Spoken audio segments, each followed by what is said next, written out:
Good morning. This joint hearing of the Subcommittee on Cybersecurity, Information Technology, and Government Innovation and the Subcommittee on National Security, the Border, and Foreign Affairs will come to order. Good morning and welcome, everyone.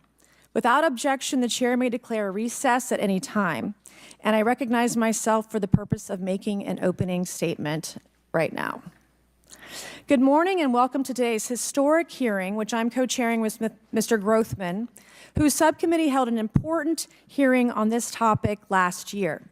I want to thank my colleagues on the Oversight Committee, including Mr. Burchett, Mr. Burleson, Ms. Luna, Mr. Moskowitz, Mr. Garcia, for their relentless drive to get answers on UAPs.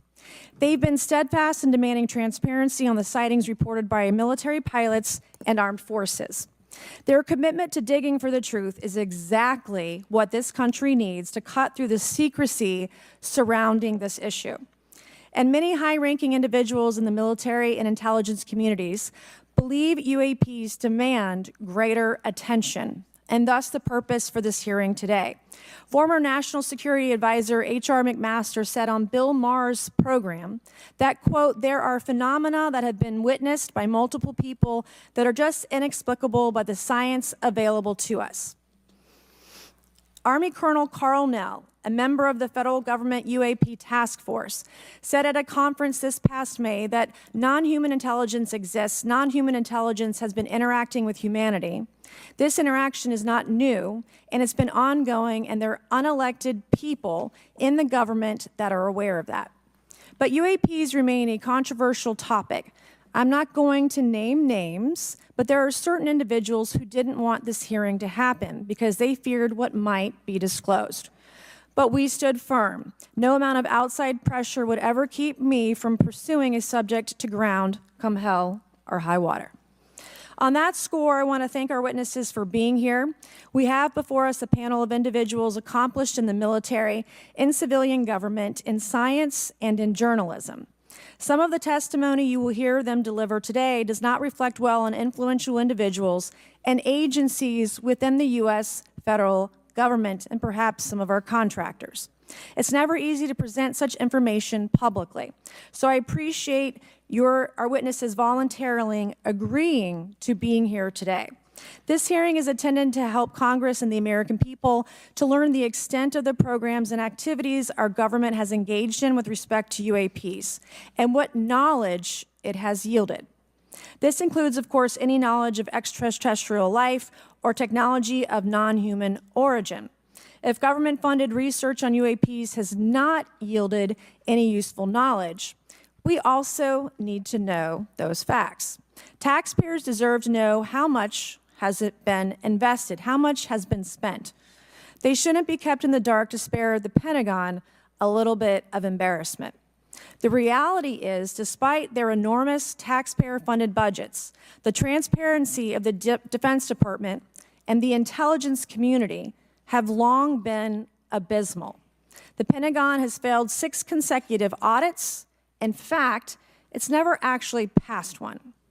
Adding to this is a runaway overclassification of documents and materials, a reluctance to declassify materials when appropriate, and at times an outright refusal to share critical information with Congress. In short, it's not a track record that instills trust. So Congress has tried in recent years to lift the veil and find out if information about UAPs is being withheld, not only from the American public, but also from their elected representatives in Congress. Part of the transparency effort was legislation created in the Pentagon, the All-Domain Anomaly Resolution Office, or AARO, but the new office is struggling to get its footing. A recent statutorily required report from AARO intended to illuminate the government's historic assessment of UAPs was heavily criticized by those seeking UAP transparency. The report has stoked suspicions AARO is unable, or perhaps unwilling, to bring forward the truth about the government's activities concerning UAPs. I'm disturbed that AARO itself lacks transparency. Even its budget is kept from the public. So if there is no there, then why are we spending money on it, and by how much? Why the secrecy? If it's really no big deal and there's nothing there, why hide it from the American people? Because I'm not a mathematician, but I can tell you that doesn't add up. I expect some of our witnesses to share their views on that Aero report. We will also hear from the witnesses today allegations of UAP-related misinformation and disinformation by government officials of which they are personally aware and directly experienced. And we will hear testimony today concerning recent revelations about a purportedly secret UAP program whose existence and findings may have been improperly withheld from Congress. But before we get to the witnesses, we're going to have a few more opening statements from our colleagues. And one thing I wanted to add at the end of my closing statement is there is a document that will be entered into the congressional record today. Mr. Tim Burchett from Tennessee has this document, and we just distributed it to every member up here on the dais of this document.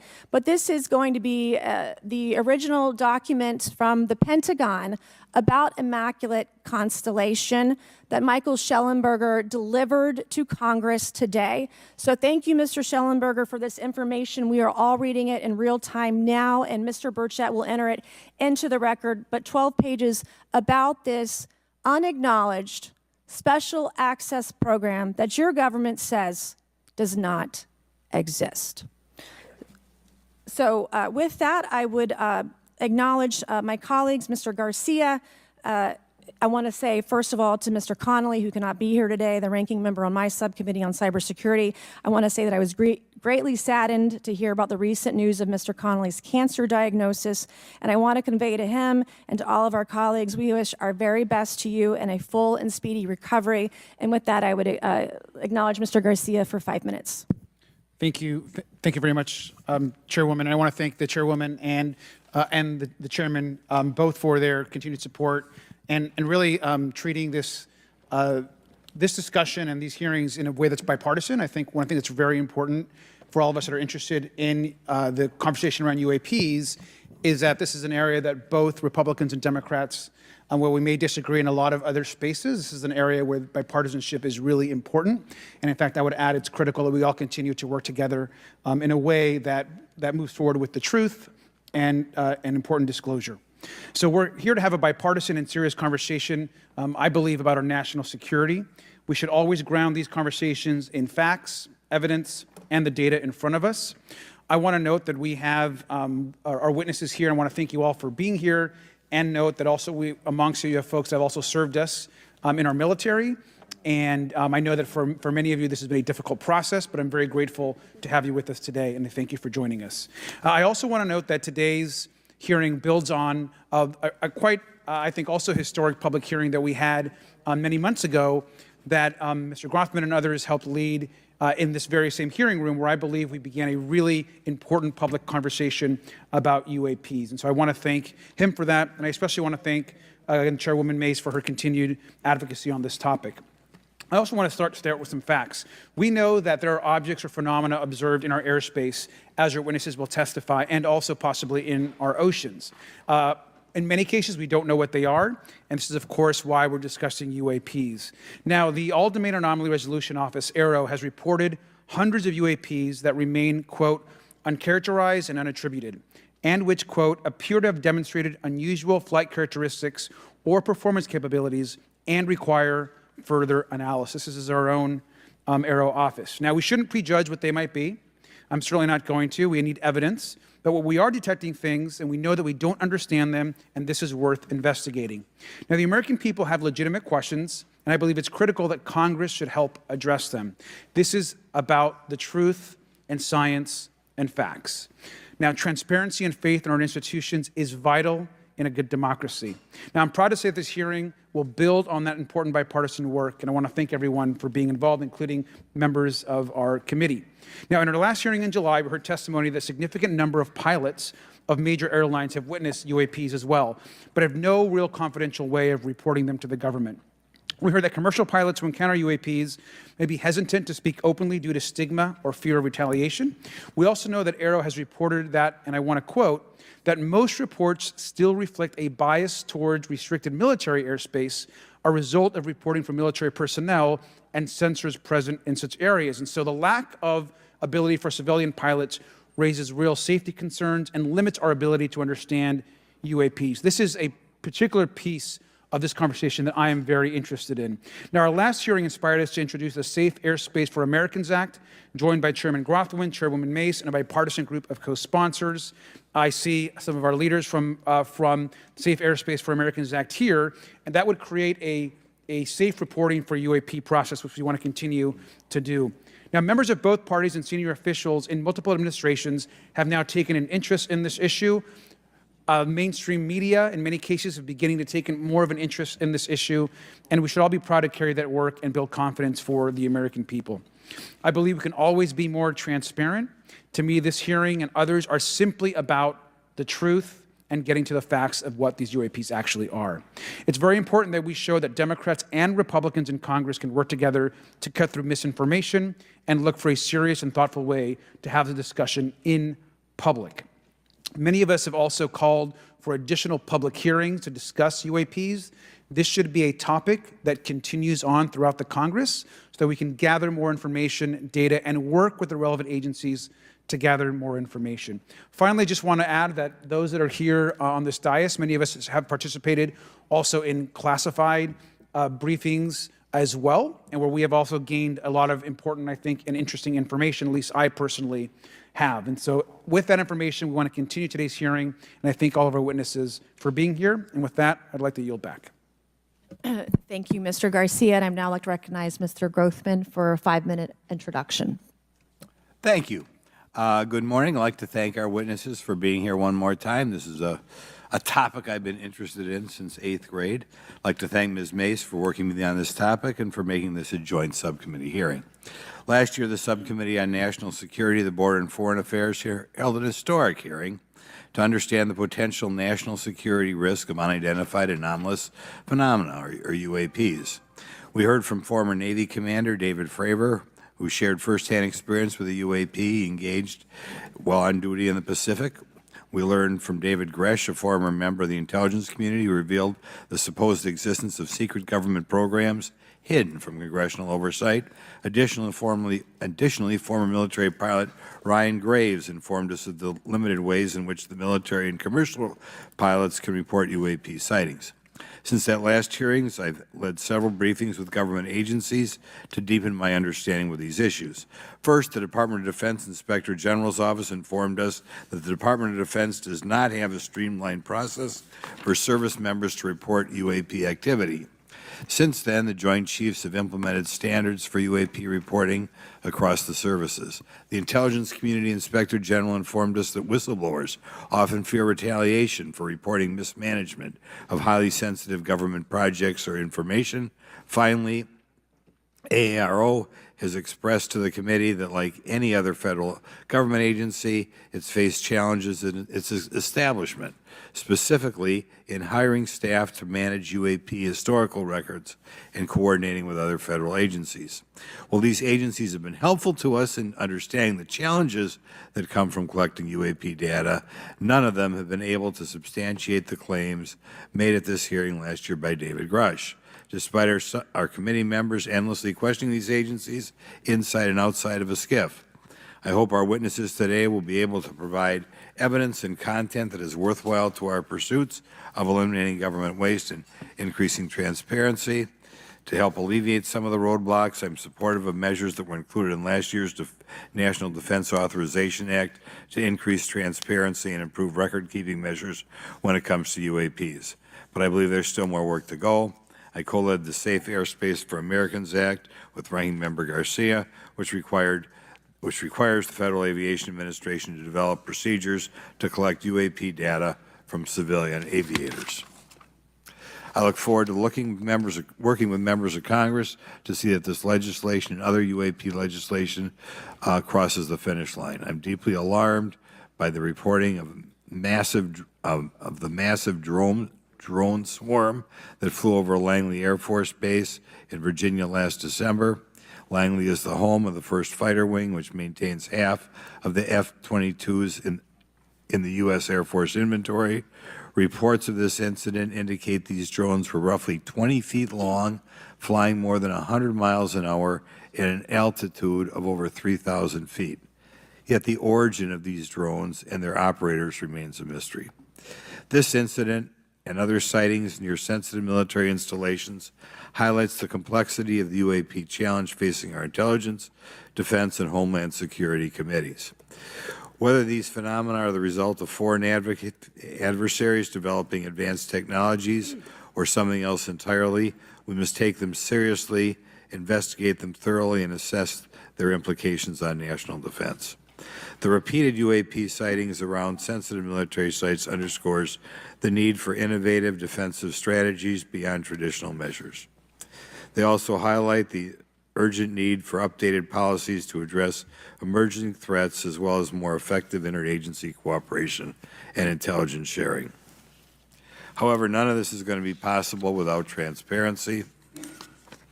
For far too long, critical information about UAPs has been either classified or ignored, leaving the American public and key congressmen without clarity needed to make informed decisions.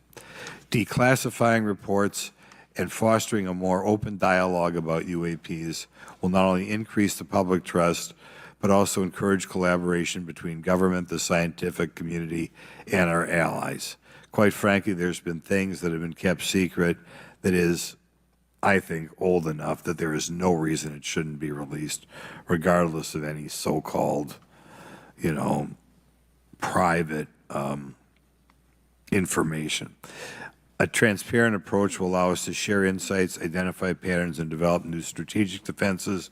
As we continue to investigate these phenomena, we must do so with a mindset of protecting our country, advancing scientific discovery, and upholding the trust of the American people, who right now I don't think have trust, and it's just obvious I don't have trust.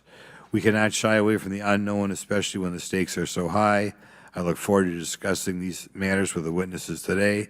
I'm hopeful we can learn from the testimony and come out of this hearing with actionable ideas to advance UAP transparency. Actually, the idea is just to say, in my mind, go back 15 years and everything has to be released. I'm hopeful that we can learn from their testimony and come out of this hearing. And with that, I yield back. Thank you. I will now recognize Mr. Moskowitz for a 5-minute introduction. Thank you, Chairwoman. Good morning, everyone. I first want to thank the chairs and ranking members for holding the hearing today on this topic and, again, having a second hearing. I want to thank the witnesses for coming forward today to share your expertise on UAPs and the need to build trust through transparency. But first, I want to mention, you might be wondering why Chairman Comer has allowed me to be a ranking member today, but it's really only because our dear friend, Jerry Connolly, is not here. As Chairwoman Mace mentioned, he was diagnosed with esophageal cancer, and all of us on this committee know Jerry, and he's a fighter, and we're praying for him and hoping for his speedy recovery. So today's hearing marks this committee's second meeting dedicated to UAP transparency. I was pleased, as I know all of us are, on the bipartisanship that existed in last year's hearing, and even though we can't talk about what happens in the classified settings, the bipartisanship that has existed in those settings with the questions members have asked. Last year's hearing was a great example of open dialogue about UAPs, and we must remain committed to sharing information with the American people. And I think you see that commitment based on the people here and the commitment across the political spectrum. I personally have worked with multiple members of this committee, but I want to particularly thank Congressmen Burchett, Mace, Luna, and Garcia for working on bipartisan pieces of legislation. In recent years, Congress has taken numerous bipartisan steps towards greater transparency. In 2022, in the NDAA, we created the All-Domain Anomaly Resolution Office to investigate unidentified flying objects. Following Aero, along with ODNI, released an unclassified report on UAP sightings. Of the 366 sightings included in the report, 171 remain uncharacterized, with some of these appearing to have demonstrated unusual flight characteristics or performance capabilities. That's a nice way of saying we don't want to tell you what they are.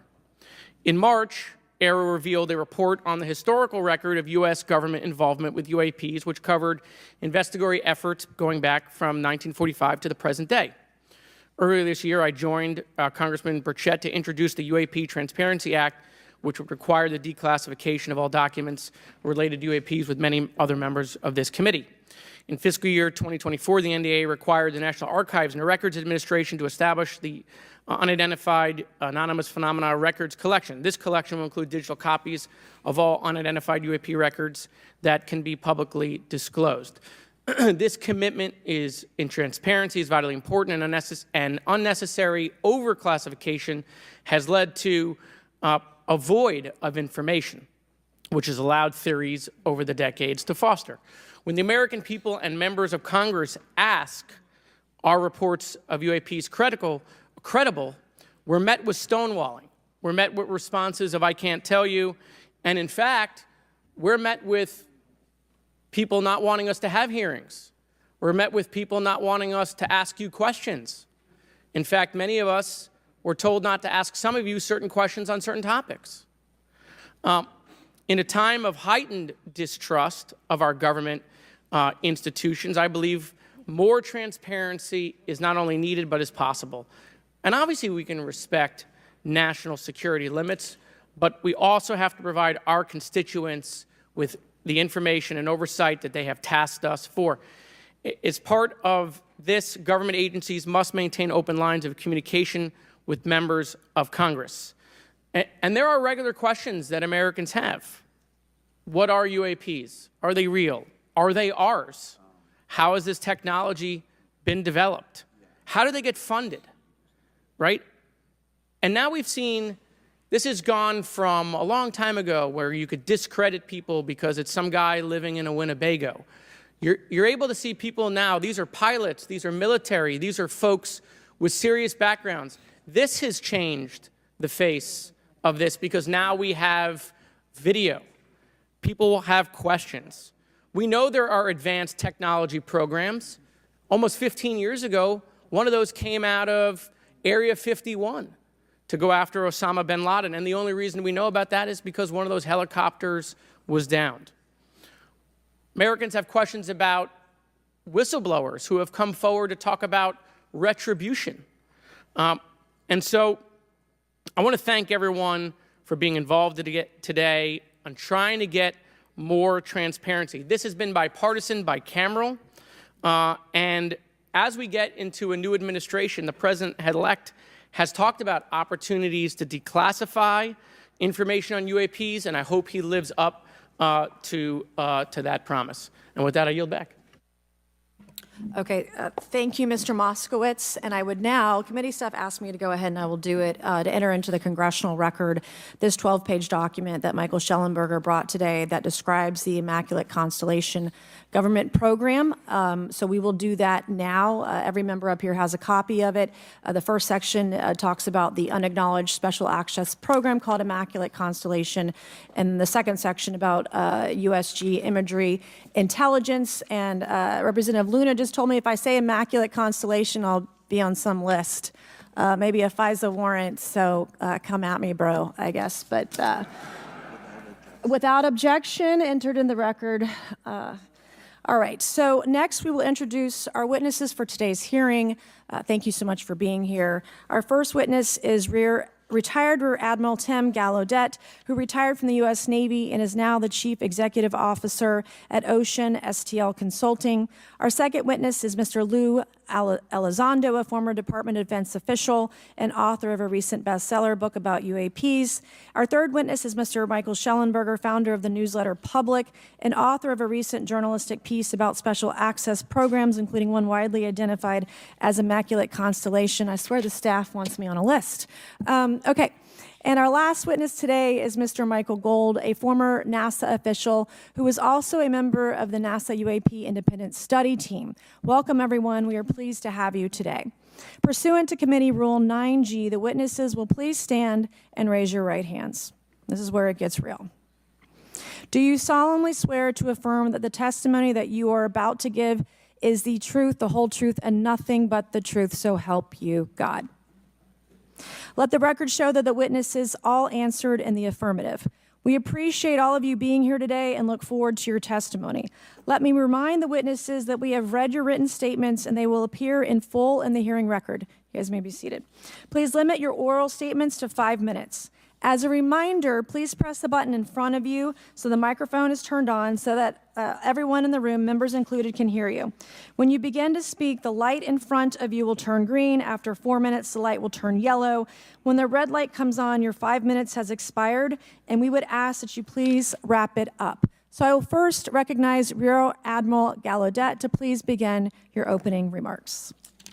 Thank you, Chairwoman Mace, Chairman Grothman, Ranking Members Connolly and Garcia, and members of the committee.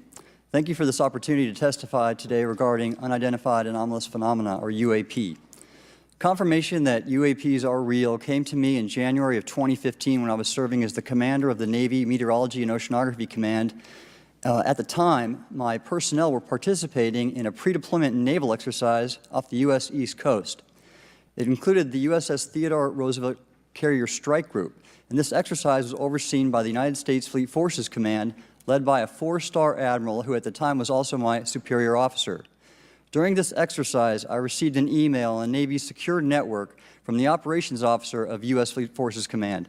The email was addressed to all the subordinate commanders, and the subject line read in all capital letters, "Urgent Safety of Flight Issue." The text of the email was brief but alarming, with words to the effect, "If any of you know what these are, tell me ASAP. We are having multiple near mid-air collisions, and if we do not resolve this soon, we are going to have to shut down the exercise."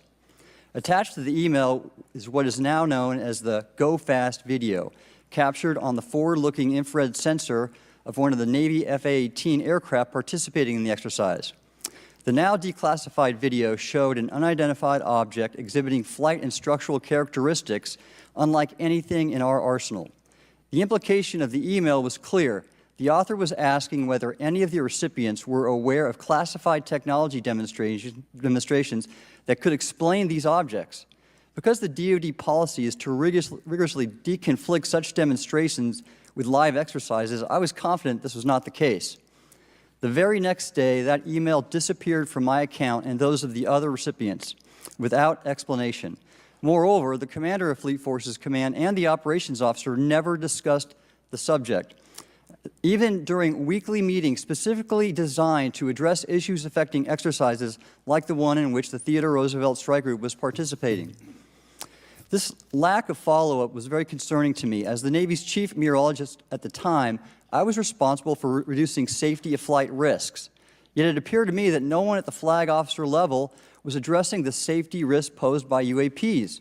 Instead, pilots were left to mitigate these threats on their own without guidance or support. I concluded that the UAP information must have been classified within a special access program managed by an intelligence agency. That is a compartmented program that even senior officials, including myself, were not read into. Last year's UAP hearing before this Oversight Committee confirmed that UAP-related information is being withheld from senior officials and members of Congress. And just this week, I learned from former DoD official Chris Mellon that satellite imagery of UAP from a few years ago still has not been shared with Congress. Equally concerning, last year's UAP hearing also revealed that elements of the government are engaged in a disinformation campaign to include personal attacks designed to discredit UAP whistleblowers. Having never signed a non-disclosure agreement regarding UAPs, and now as a private citizen, I've become an advocate for greater UAP transparency from the government. The continued overclassification surrounding UAPs has not only hindered our ability to effectively address these phenomena, but has also eroded trust in our institutions. While I applaud previous bipartisan legislation passed by Congress concerning UAPs, a more comprehensive approach is needed to address the broader implication of UAP on public safety and national security, as well as the socioeconomic opportunities that open UAP research could unlock. Therefore, I recommend Congress take the following action, which I believe will receive bipartisan support. First, establish robust oversight of the executive branch's management of UAP information by directing key officials, beginning with the director of the DoD's All-Domain Anomaly Resolution Office, to provide comprehensive briefings on what the government knows about UAP and does not know. Two, enact the provisions of the UAP Disclosure Act that establish a UAP Records Review Board to ensure independent oversight, transparency, and accountability in the government's handling of UAP information. And three, strengthen the UAP Disclosure Act and future reauthorizations with provisions that mandate a whole-of-government approach to addressing UAP.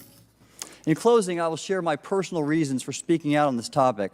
First, as a former science agency leader, having led the National Oceanic and Atmospheric Administration, I've always sought the truth in human knowledge and thought.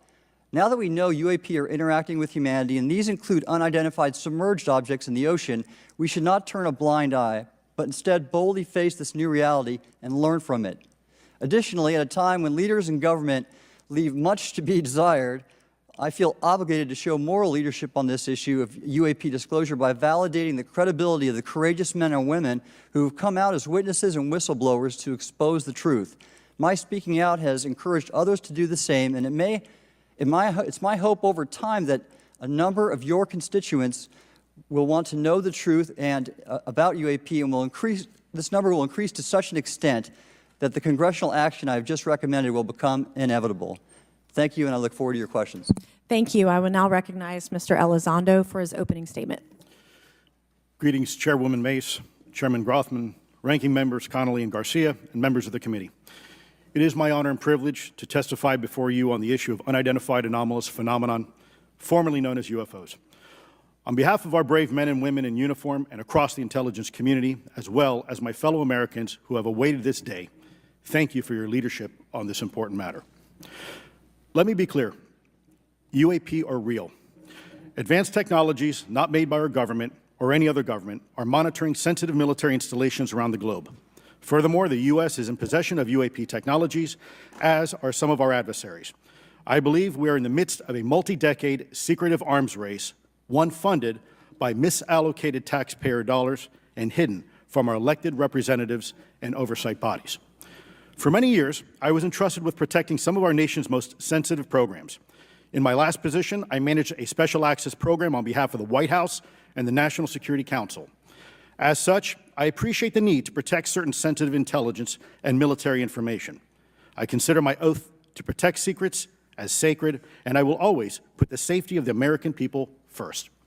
With that said, I also understand the consequences of excessive secrecy and stovepiping. Nowhere was this more apparent than in the aftermath of 9/11, which many of us remember all too well. I believe that America's greatness depends on three elements: A, a watchful Congress; B, a responsive executive branch; and C, an informed public. Over the last decade and a half, I learned that certain UAP programs were and are operating without any of these elements. Although much of my government work on the UAP subject still remains classified, excessive secrecy has led to grave misdeeds against loyal civil servants, military personnel, and the public, all to hide the fact that we are not alone in the cosmos. A small cadre within our own government involved in the UAP topic has created a culture of suppression and intimidation that I've personally been victim to, along with many of my former colleagues. This includes unwarranted criminal investigations, harassment, and efforts to destroy one's credibility. Most Americans would be shocked to learn that the Pentagon's very own Public Affairs Office openly employs a professional psychological operations officer as the singular point of contact for any UAP-related inquiries from citizens and the media. This is unacceptable. Many of my former colleagues and I have provided classified testimony to both the Department of Defense and the Intelligence Community Inspector General, and many of us have subsequently been targeted by this cabal with threats to our careers, our security clearances, and even our lives. This is not hyperbole, but a genuine fact, and this is wrong. To fix these problems, I propose three principal actions.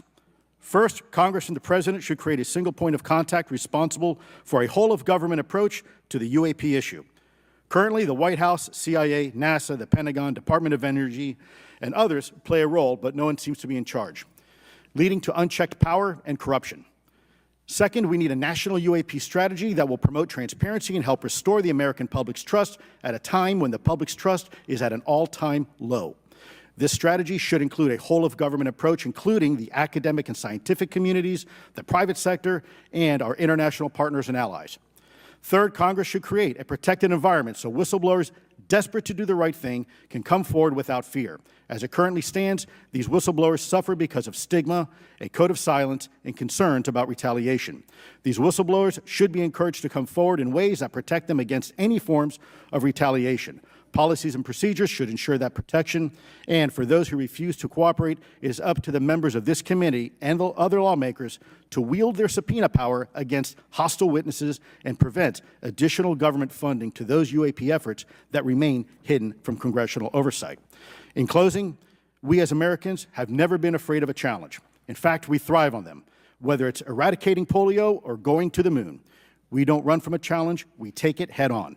To the incoming administration and Congress, I say to you, we need immediate public transparency, and this hearing is an important step on that journey. If we approach the UAP topic in the same way as we as Americans have met other challenges, we can restore our faith in our government institutions. Together, we can usher in a new era of accountable government and scientific discovery. I believe that we as Americans can handle the truth, and I also believe the world deserves the truth. Thank you, esteemed members of Congress, for your time today. It is profoundly appreciated by many. Thank you. I ask unanimous consent for Representatives Ogles of Tennessee and Boebert of Colorado to be waived onto the subcommittee for today's joint subcommittee hearing for the purpose of asking questions. Without objection, so ordered. I would now like to recognize Mr. Schellenberger for his introductory remarks. Chairwoman Mace, Chairman Grothman, Ranking Member Connolly, Ranking Member Garcia, members of the subcommittees, thank you for inviting my testimony. One of Congress's most important responsibilities is oversight of the executive branch in general and the military and intelligence community in particular. Unfortunately, there is a growing body of evidence that the U.S. government is not being transparent about what it knows about unidentified anomalous phenomena, and that elements within the military and the IC are in violation of their constitutional duty to notify Congress of their operations. President-elect Donald Trump and former President Barack Obama have both said that the government has information about UAPs that it has not released. There are other explanations for UAPs than that they represent a new form of life or non-human life. Current dominant alternative theories, including those put forward by Aero, are that UAPs are some kind of natural phenomena we don't yet understand, like ball lightning or plasma. They could also be part of some new U.S. or foreign government weapons programs, such as drones, aircraft, balloons, CGI, hoaxes, or birds. Whatever UAPs are, Congress must be informed, as must the people of the United States. We have a right to know what UAPs are, no matter what they are.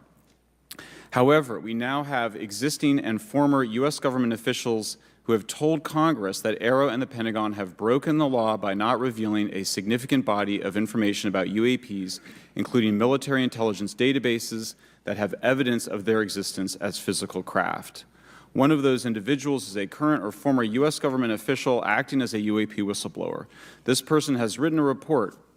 This is the report that says the executive branch has been managing UAP, NHI issues without congressional knowledge, oversight, or authorization for some time, quite possibly decades.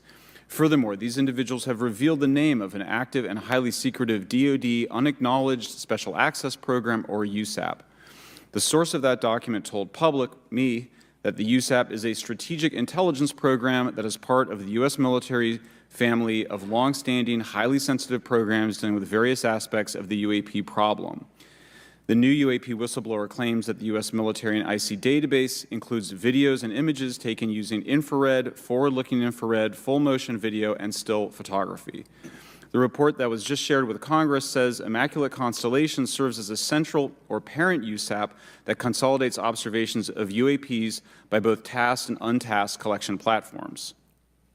Immaculate Constellation includes high-quality imagery intelligence and measurement and signature intelligence of UAPs, the whistleblower's report adds. The sources of this intelligence are a blend of directed and incidental collection capabilities, positioned in low Earth orbit, the upper atmosphere, as well as military and civilian aviation altitudes and maritime environments. The report to Congress details in detail various UAPs, including spheres, orbs, disks, saucers, ovals, triangles, boomerang, arrowhead, and irregular organic. The report describes various incidents found in the human intelligence databases. One involved orbs surrounding and forcing an F-22 out of its patrol area. In another incident, the crew of a Navy aircraft carrier watched a small orange-red sphere rapidly descend from a high altitude of 100 to 200 yards directly above the flight deck of the CVN, or aircraft carrier. And since my reporting on this Immaculate Constellation last month, another source came forward who told me that they saw a roughly 13-minute long high-definition, full-color video of a white orb UAP coming out of the ocean approximately 20 miles off the coast of Kuwait. It was filmed from a helicopter. Then halfway through the video, the person said the orb is joined by another orb that briefly comes into the frame from the left before rapidly moving again out of the frame. The person discovered the video on SIPR, the Secure Internet Protocol Router Network, which the DoD uses to transmit classified information. A leading UAP researcher who utilizes the Freedom of Information Act to find out what the government knows, John Greenwald, told me last year that the U.S. government had been increasingly denying his requests for UAP information. He has been doing FOIA requests for 27 years and has an archive of 3 million pages. The government has for decades denied any interest in UFOs, he told me, but the documents that he has assembled show that behind the scenes it was a completely different story.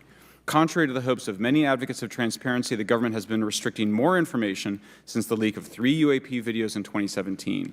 The DoD organization Aero has been labeling many documents with a B7 exemption, which Greenwald says does not make any sense. They're stating that anything Aero does is involved in law enforcement investigation, which allows Aero to not release it. Greenwald says that the DoD has denied the existence of a UAP and AATIP-related records on multiple occasions, only to acknowledge them after an appeal was filed. He added that the Naval Air Systems Command in March 2022 stated they found no additional UAP videos. It seemed strange that they had 3 and only those 3, but other requests had been filed by the Black Vault, that's John Greenwald's group, to seek out more places UAPs might be hiding. Then in September 2022, the Navy admitted that the UAP-related videos and photographs existed, but denied the request in full for their release, saying that the requested videos contain sensitive information that are classified and exempt from disclosure. The DoD will deny things on a Monday and then admit to it on a Friday, said Greenwald. He said the government can and does release videos that protect secret methods of capturing it. They fall back on the sensitive platform excuse a lot, he said. However, the on-screen information can be blurred and scrubbed. The metadata can be removed. I'll show you this example here. This is a presentation from the UATP task force. This is completely absurd. It's nuts, this level of censorship, of redaction on a document. It shows the redaction of how many reports they've collected, for how many years. 2 of the 3 potential explanations are blacked out. The Pentagon, the intelligence community is treating us like children. It's time for us to know the truth about this. I think that we can handle it. Thank you very much. Thank you. I would now like to recognize Mr. Gold for 5 minutes. Thank you, Chairwoman Mace, Chairman Grothman, Ranking Members Connolly and Garcia, Representative Moskowitz, and distinguished members of both subcommittees. I'm grateful to all of you, as well as your intrepid staff, for the opportunity to testify, and would like to begin by discussing courage. Courage is what it takes to tackle this topic, and courage in the face of adversity is what I see in front of me, beside me, and behind me. Per my introduction, I am currently the Chief Growth Officer at Aerospace and have had several leadership positions at NASA. That being said, I want to be clear that I am speaking exclusively on my own behalf and not for Redwire, NASA, or any other organization. However, I am here today to speak out for science. Science requires data, which should be collected without bias or prejudice. Yet, whenever the topic of UAP arises, those who wish to explore the phenomena are often confronted with resistance and ridicule. For example, members of the NASA UAP Independent Study Team, particularly those in academia, were mocked and even threatened for simply having the temerity to engage in the study of UAP. Our best tool for unlocking the mystery of UAP is science, but we cannot conduct a proper inquiry if the stigma is so overwhelming that just daring to be part of a NASA research team elicits such a vitriolic response. Therefore, one of the most important actions that can be taken relative to exposing the truth of UAP is to combat the stigma. And this is where I believe that NASA can be eminently helpful. The NASA brand is synonymous with hope, optimism, and credibility. If you were to take a walk down the National Mall, you would immediately see the NASA logo on T-shirts, hats, and bumper stickers. Few federal agencies enjoy this kind of popularity. I've never seen anyone wearing an Office of Personnel Management T-shirt, which is why NASA could play such an influential role. Specifically, NASA could, with relatively little cost and effort, host symposia on UAP, or even just participate in existing panels examining the topic. NASA personnel stepping forward and participating in such discussions would make a powerful statement to the scientific community that UAP should be taken seriously and researched accordingly. In regard to research, NASA has vast archives, much of which may contain important UAP data. Again, for relatively little cost and effort, NASA could create an AI or ML algorithm that could search the agency's archives for anomalous phenomena. I suspect that such an effort would not only result in information that will help us to understand UAP, but could result in data that will assist in other areas of scientific inquiry, such as anomalous weather or meteorite activity.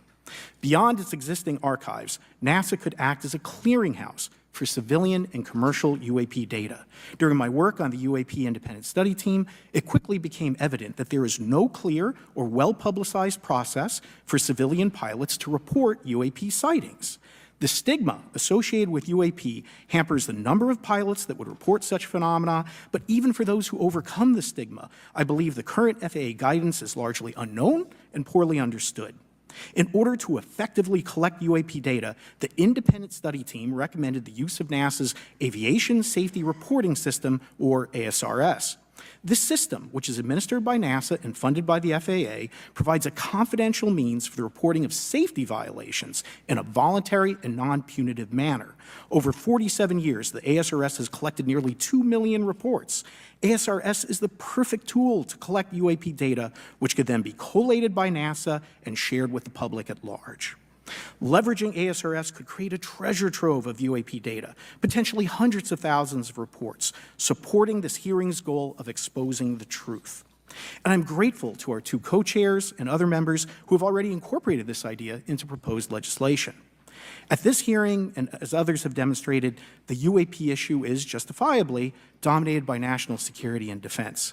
However, I would urge the subcommittees to keep in mind the numerous ways that NASA and the FAA, as well as commercial activities in the air, in space, and in the water, can generate a massive amount of invaluable data on anomalous phenomena.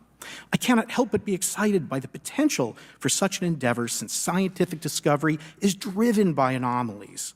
It's the existence and study of anomalies that led to the theory of relativity, quantum mechanics, and nearly all of humanity's scientific breakthroughs. This is why the study of UAPs should be embraced, since whatever is occurring, the chance to garner new knowledge should never be ignored.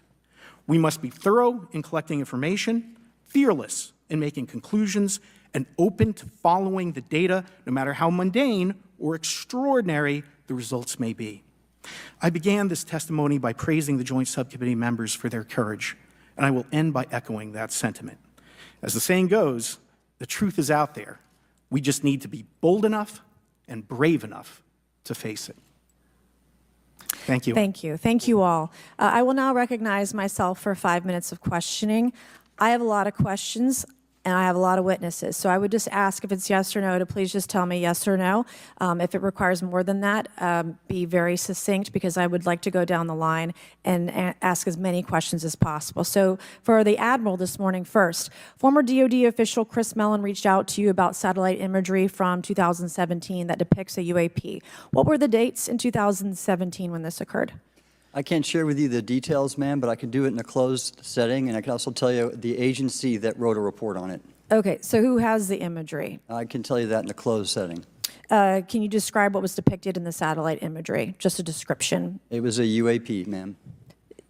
That's it? No other description? The term that the analysts used, they called it the button. It was a disc-shaped object. Okay, where was it? I can't tell you that, ma'am. Okay. All right. Okay, Mr. Elizondo, you state in your testimony that, quote, advanced technologies not by our government or any other government are monitoring sensitive military installations around the globe, end quote. If these technologies are not made by any government, who's making them? Private companies, or are you implying they are crafted by a non-human intelligence? Well, ma'am, that's precisely why we're here. The problem is that, temporally speaking, over decades, not just the last 10 years, to put this in perspective, when Are these private companies you're implying, or is this non-human intelligence? it may be both. Okay. When it comes to Blue Force Technologies, I would not be able to discuss Okay. that, ma'am. Are you read into secret UAP crash retrieval programs? We would have to have a conversation in a closed session, ma'am. I signed documentation 3 years ago that restricts my ability to discuss specifically crash retrievals. I submitted for my book through the DOPSR process, which took a year for it to be reviewed. And what is in the book is what I was told I'm allowed to talk about. Has the government conducted secret UAP crash retrieval programs, yes or no? Yes, Okay, were they designed to identify and reverse engineer alien craft, yes or no? yes. Does the U.S. government have any reverse, okay, we already answered that question about retrieval programs. Do any U.S. contractors have the same? I would prefer to address that in a closed session, ma'am. Okay. In your book, you mentioned government employees who've been injured by UAPs, placed on leave, and receiving government compensation for their injuries. Is that correct? That is correct. How can the government deny we have recovered craft if they're paying people because they've been injured by recovered craft? Ma'am, that's a great question. That's why I think we're here again, because I've seen the documentation by the U.S. government for several of these individuals who have sustained injuries as a result of a UAP incident. It's a crazy idea, right? The hypocrisy and the logic. Okay, Mr. Schellenberger, I'm going to say it again to be very clear. Immaculate Constellation. What's its mission and how are they funded?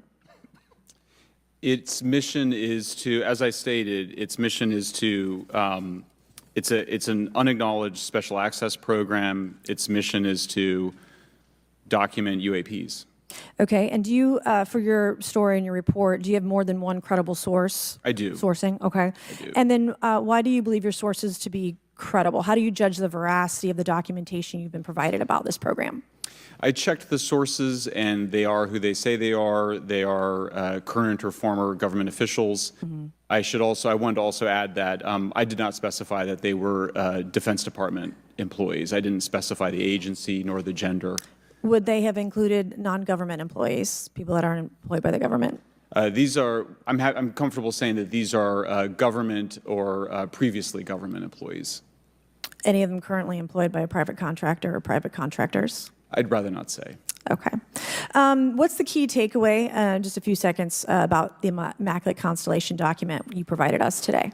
I think that what the American people need to know is that the U.S. military and intelligence community are sitting on a huge amount of visual and other information, still photos, video photos, other sensor information, and they have for a very long time. And it's not those fuzzy photos and videos that we've been given. There's very clear High images, res. high resolution. How many visuals, graphics, videos, photos? I mean, I've been told hundreds, maybe thousands. I mean, I also wanted to say, because there was some conversation around concern around the revealing of these materials, revealing the source collections, but some of these are shot from helicopters using normal videos of oceans. I just think that's absurd that somehow you're going to be revealing some secret U.S. technology by revealing that you've photographed orbs off the coast of Kuwait.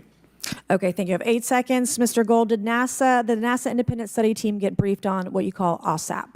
Very quickly.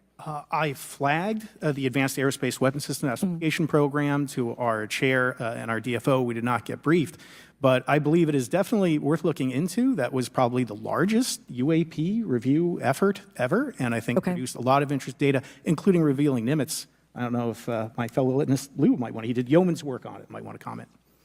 Okay.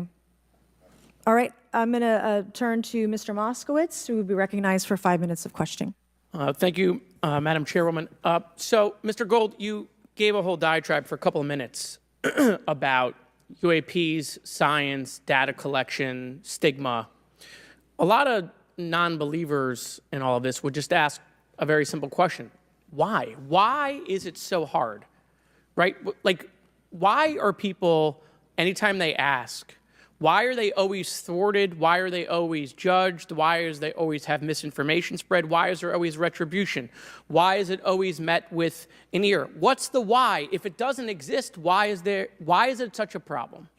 I think if you go through the history of science, Representative, it is always difficult for breakthroughs and new information, regardless of whether it's UAP or any other kind of discovery. And in science, we're supposed to be open, but when you break with the orthodoxy of what's believed, whether it's Galileo saying that the Earth doesn't rotate, or the Earth rotates around the sun, or the sun doesn't rotate around the Earth, it's always challenging for new beliefs. And the more extraordinary those discoveries, the more extraordinary those new beliefs, it's very difficult. So I think this is natural. There's natural conservatism that when it comes to science, but this issue in particular has been very difficult where, again, even to attempt to study it becomes problematic. But every hearing like this, every news report, every video, documentaries. I was privileged to be part of something Dan Fair is putting together. I think many of us have interviewed for it, documentary over 30 different government officials. Every brick in the wall will help get us closer to getting to the truth. I appreciate that. Mr. Elizondo, did I have that correct? Sir. I'm a recovering lawyer, so I'm going to put my hat on for a second. You said you signed a document. Love that. Who gave that to you? The U.S. government, sir. Okay, you have a copy of it? It is stored in a SCIF right now. I do not have possession of it. The U.S. government does. What department of the U.S. government gave you this document? I will say the Department of Defense. Unfortunately, I can't say in this forum much more than that. You specifically said the document said you can't talk about crash retrieval. Well, you know, you can't talk about Fight Club if there's no Fight Club. Correct. Okay, I'm just making an observation. Yes, sir. So that document that you signed, that you said exists, specifically said you can't talk about crash retrieval. Correct, sir. It was a limitation on what because already I'd been speaking publicly about the topic, and so the document said you can continue saying X, Y, Z, but you cannot discuss the topic. When you of crash give retrievals. me the atmosphere of signing this document. You're in a room by yourself, I'm in a SCIF with a security officer, sir. just one-on-one. Anybody else? There may have been an assistant as well. It was in a SCIF within a Department of Defense facility. Give me your background real quick. My background is I went to school to study microbiology and immunology, entered into the U.S. Army, and after a very short stint in military intelligence, I became a counterintelligence special agent. As a civilian, later on I became a special agent in charge, running investigations in counterterrorism and counterespionage primarily, with some experience in counterinsurgency and counternarcotics. And then in 2009 timeframe, when I came back to the Pentagon after a tour with the Director of National Intelligence, I quickly became part of a program that was originally called OSAP that evolved into the program now called AATIP, which is where those videos that we now see, the Go Fast, the gimbal, the FLIR, that was part of our effort, sir. Right. So you're not some conspiracy theorist. You actually have a legitimate background. Well, sir, I'm certainly not a conspiracy theorist. I'm fact-based, just say facts. So when you're in this room, I want to paint the picture for everybody. You're in this room, you're by yourself, you're in a SCIF, you're handed a document. How long is the document? It's about a page front and back. So basically, you have some things they call trigraphs, which I cannot, again, talk to. How long were you given to sign the document? As long as I needed, sir. And what if you didn't sign it? Well, I suspect there'd be repercussions. I wouldn't have access to certain information. Were you allowed to ask a lawyer, or weren't allowed to ask for a lawyer to review the document? It wasn't an option, but they probably wouldn't have allowed me to, because the document itself was pretty explicit about you have to be. Wait, you're putting me in an interest. Let me try to thread the needle here. There are certain documents that we have in the U.S. government that allow people to have access to certain programs, whether it's a special, and I'm going to be very generic here, whether it's a special access program or a controlled access program, SAP, CAP, whatnot. How many people have to sign that document? It depends how many people are going to get access to the information, sir. Okay. Last question. Doctor, real quick, can you tell us about the Omaha incident in greater detail? I've read your background, right? Some people would label you as a member of the deep state, since you worked in government for a long period of time. But can you tell us more about that incident? You've written a lot about that. I wrote a lot about incidents like it, Congressman, but that specific incident involved the USS Omaha, the littoral combat ship of the U.S. Navy operating off Southern California. I don't remember the exact date. It was within the last decade.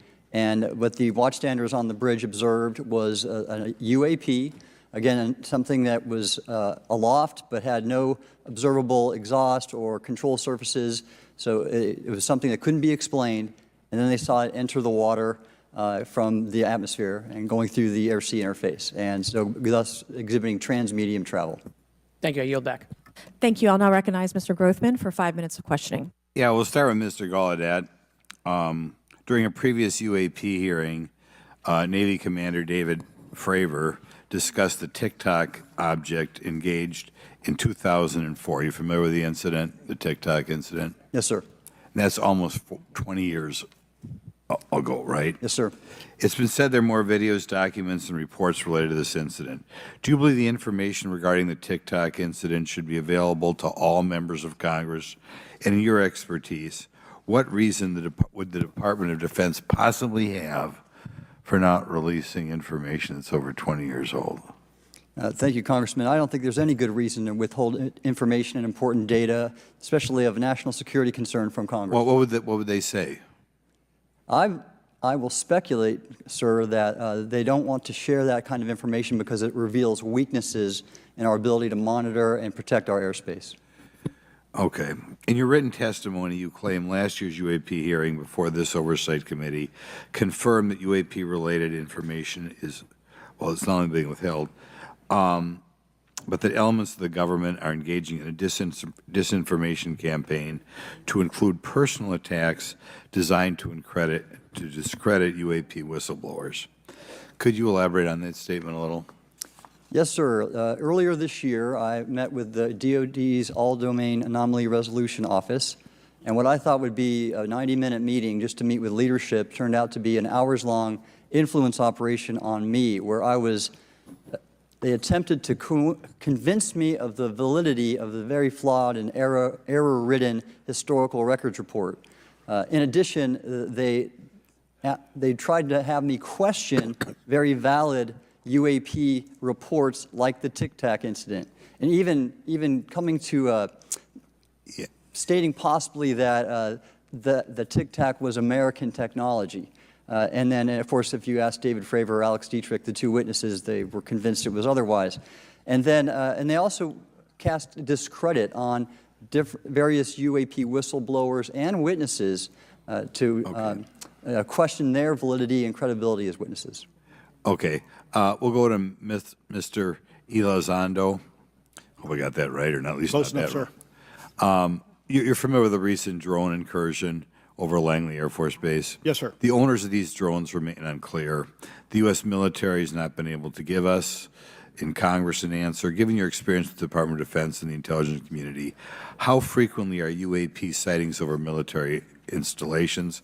And secondly, I suppose hypothetically you could have incursions over just, say, regular airports. Is it obvious these incursions are more likely over military facilities than just a random airport out there? Yes, sir. There's definitely enough data to suggest that there is certainly some sort of relationship between sensitive U.S. military installations, also some of our nuclear equities, and also some of our Department of Energy sites.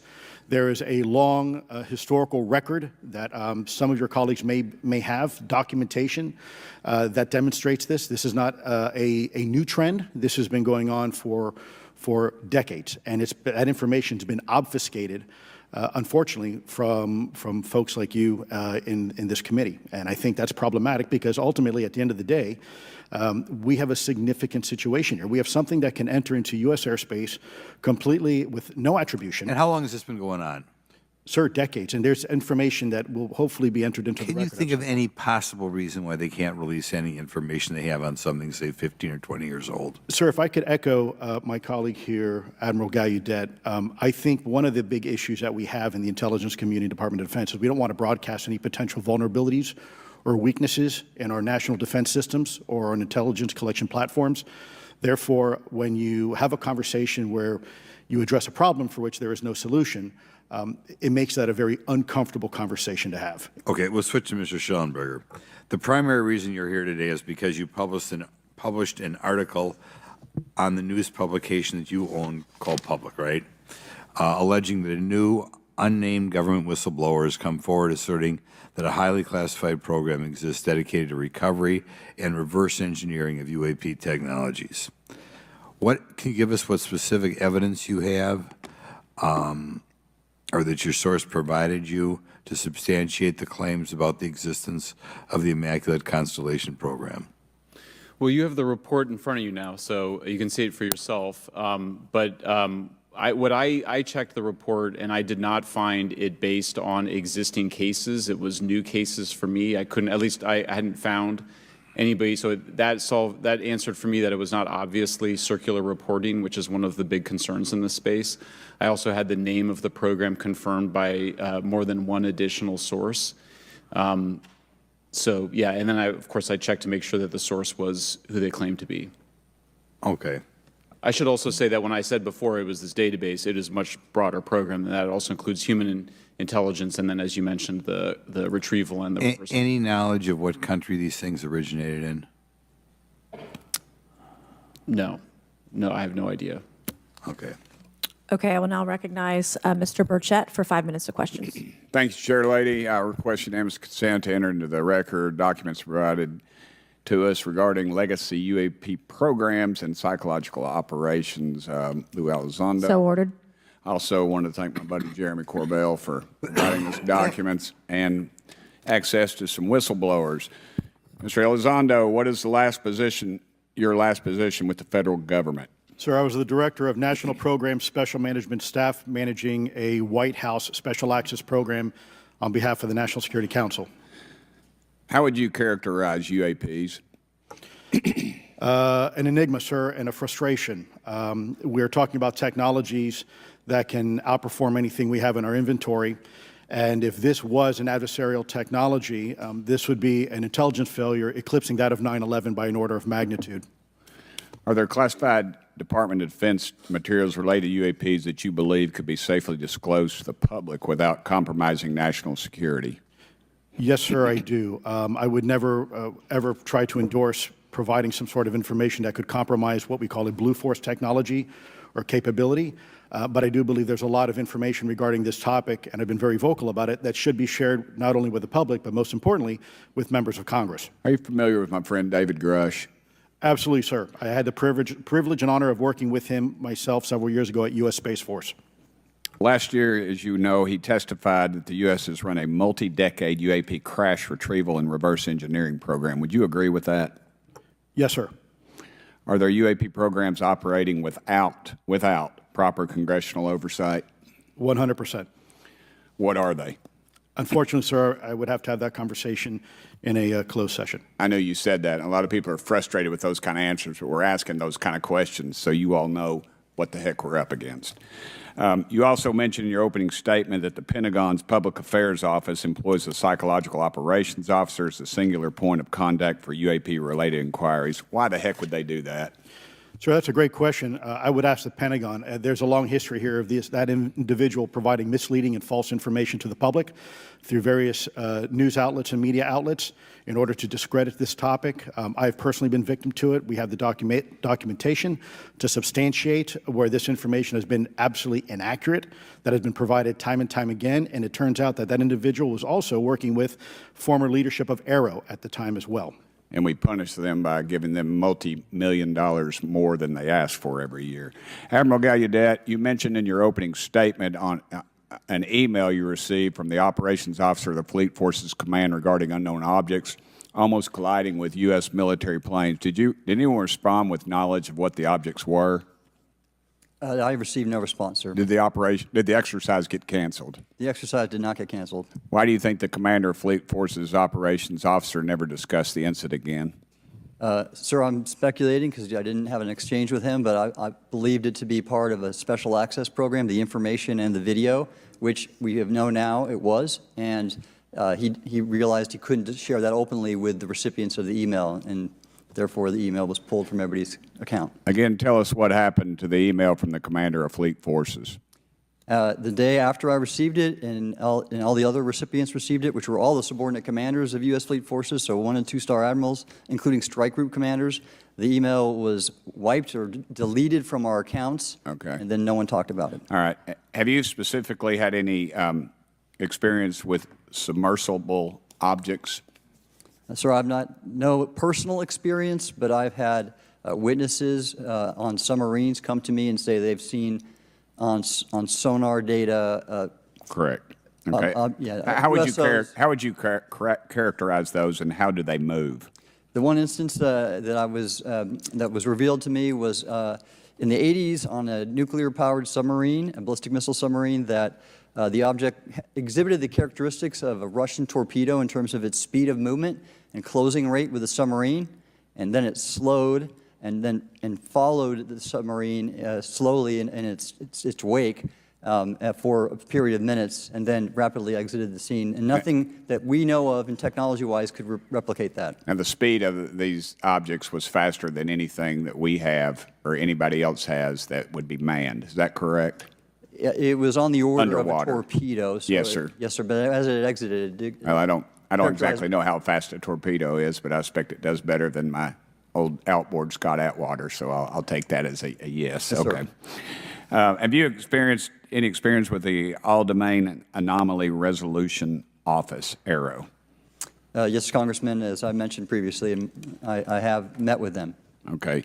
You heard Mr. Elizondo describe psychological operations for those contacting the Department of Defense about UAPs.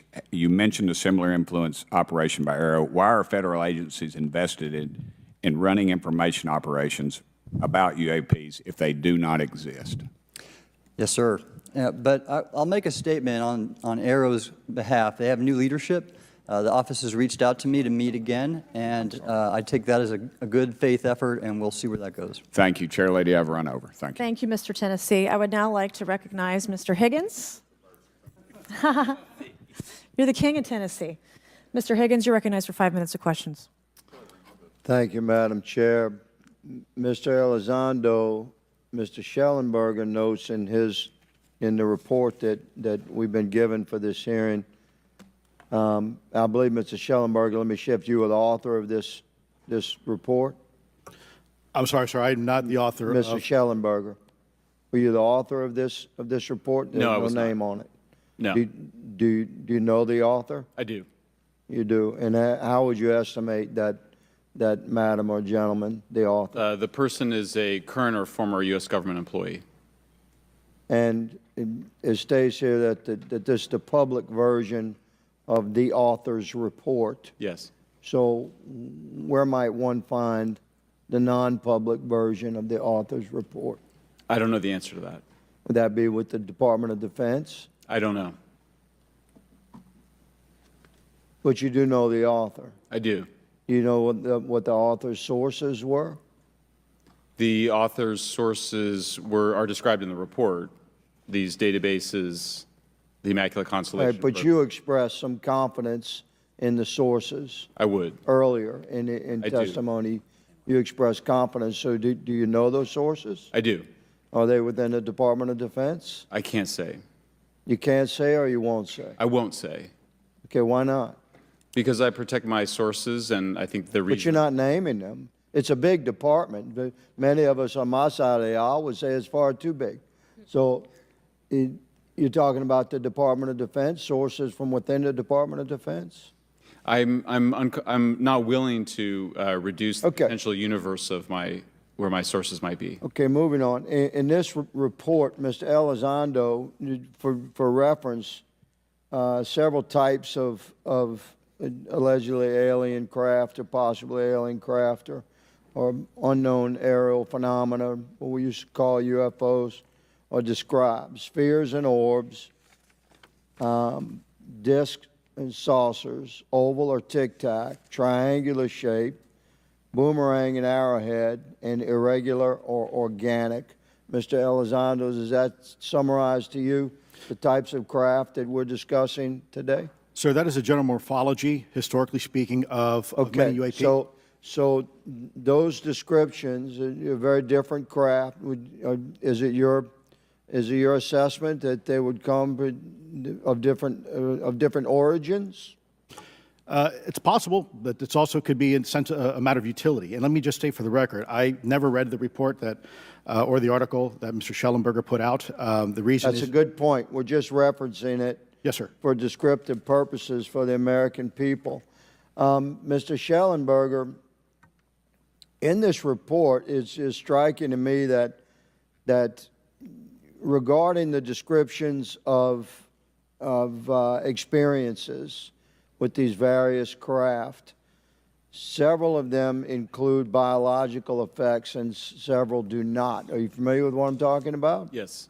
Okay, so spheres and orbs, triangular craft, and irregular or organic craft includes some descriptions of biological effects, including feelings of unease, electronic device malfunctions, long-term psychological effects such as anxiety or insomnia have been noted, feeling of being watched, a shared awareness with the triangle craft, and under the irregular and organic craft, biological effects include physical sensations of warmth or cold and unexplained smells and psychological distress.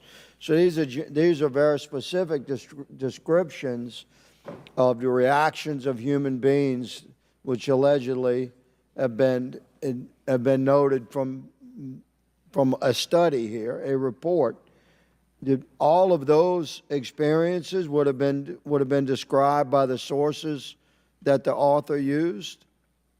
I'm not sure I understand. This is a very broad description of biological effects, and it's striking to me that they are present with relation to some types of craft, but Right. absent in others. This would require a great deal of research and study. Can you explain that?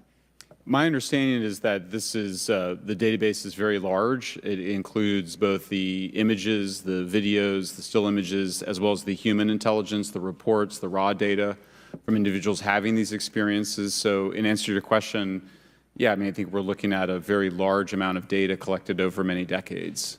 And that data is held by the Department of Defense? Well, I will say that after I published, I was told that this program, that the USAP was actually managed by the Department of Defense, but held at the White House.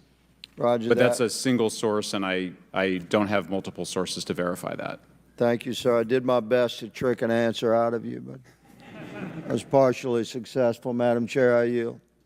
Thank you. I now recognize Mr. Frost for 5 minutes of questions. Thank you, Madam Chair. In addition to serving on this committee, the Oversight Committee, I also serve on the Science, Space, and Technology Committee, where we often discuss how essential data and evidence are used in science and used at departments such as NASA. During a hearing, NASA Administrator Nelson affirmed the importance of NASA in helping us to understand UAP. Mr. Gold, if the government doesn't have the data it needs on UAP because, say, someone who saw something is concerned about stigma, public backlash, et cetera, or maybe there's just not good systems in place, how are we supposed to ultimately figure out what's going on? Yeah, thank you for the question. And let me compliment Administrator Nelson that there wouldn't have been a UAP independent study team if it wasn't for his leadership and courage. We're talking about data and where we can get data from. As I described, NASA has whole archives of data, much of which I believe will likely have information that will help inform UAP. We need only look. And again, in an era with AI and ML, we can relatively quickly and easily go through it. So I think it's something that we should encourage NASA to do. However, per Chairman Grothman's comment about UAP focusing on national security sites, I believe there's something, sir, that you may have heard of called sensor bias. That because we've got more cameras, more monitoring of national security, we don't know how extensive UAP activity may be over civilian areas. And this is to the second part of your question where we're not collecting the data. We're not collecting sufficient data from pilots. We're not collecting sufficient data from civilian and commercial activities. And this is, again, where ASRS, I think, could substantially change that, get the data out there, and allow us to do good science. Yeah. Thank you. I mean, on the data, you know, I'm a really big proponent of transparency. But obviously, there's always a little bit of balance that we have to have in government on transparency as well. I mean, last year, NASA appointed a director of UAP research in response to the recommendation by the independent study team. In the final report, there's a quote, "Despite numerous accounts and visuals, the absence of consistent, detailed, and curated observations means we do not presently have the body of data needed to make definite and scientific conclusions about UAP." Can you just talk really quickly about that balance of security and transparency? So I can say, having served at NASA, it is the most transparent organization I've ever been in. When we would have conversations of executive leadership, things would leak out almost instantly. So I can assure you, intentionally or not, NASA's very transparent.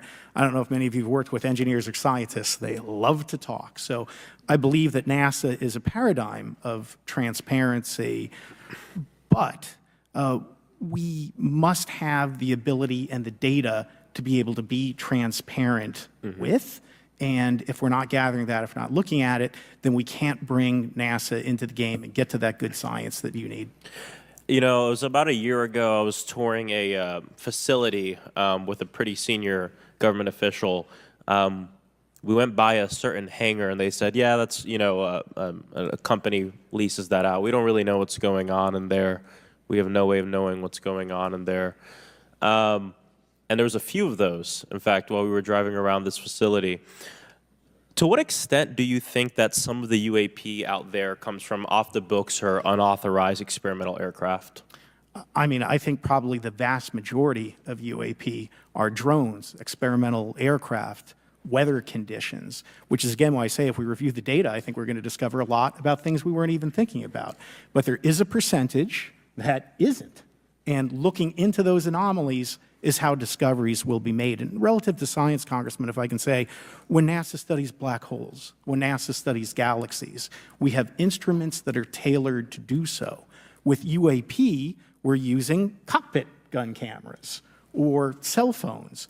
We could never do good science with that. And let me tell you, the NASA budget is under pressure. We need to make sure that the Artemis program is funded fully. We need to beat China to the moon and maintain our presence in low Earth orbit. So NASA would need more money to do this, but I think tailored instruments that would look at UAP in the same way that we have tailored instruments to look at astronomical data is important to gathering valuable and uniform information. If we were studying black holes by using fighter cockpit cameras, we probably wouldn't know that much about black holes. 100%. Well, I think it's important that federal leaders take the necessary steps to ensure that UAP does not pose threats to the American public as well, and that we have the necessary budgets to collect this data so we can actually see what's going on. And I'm fully supportive of funding the Artemis mission. I think it's very important. Also, a personal note, the pilot is a frat brother of mine. He is a member of the Phi Beta Sigma Fraternity Incorporated, and so I would love to see my fraternity make it to the moon. But Redwire is building the cameras for Artemis, so we will take some pictures of your frat brother and get them. There we go. Thank you so much. I yield back. Thank you. I will now recognize Ms. Luna for 5 minutes of questioning. Mr. Elizondo, to your knowledge, can you name the country and around time frame that the first back-engineered UAP program started?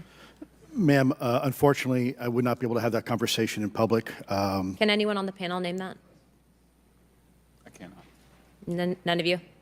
Okay. This next question is for Mr. Gallaudet. To your knowledge, have any USOs ever outpaced our submarines? Yes, ma'am.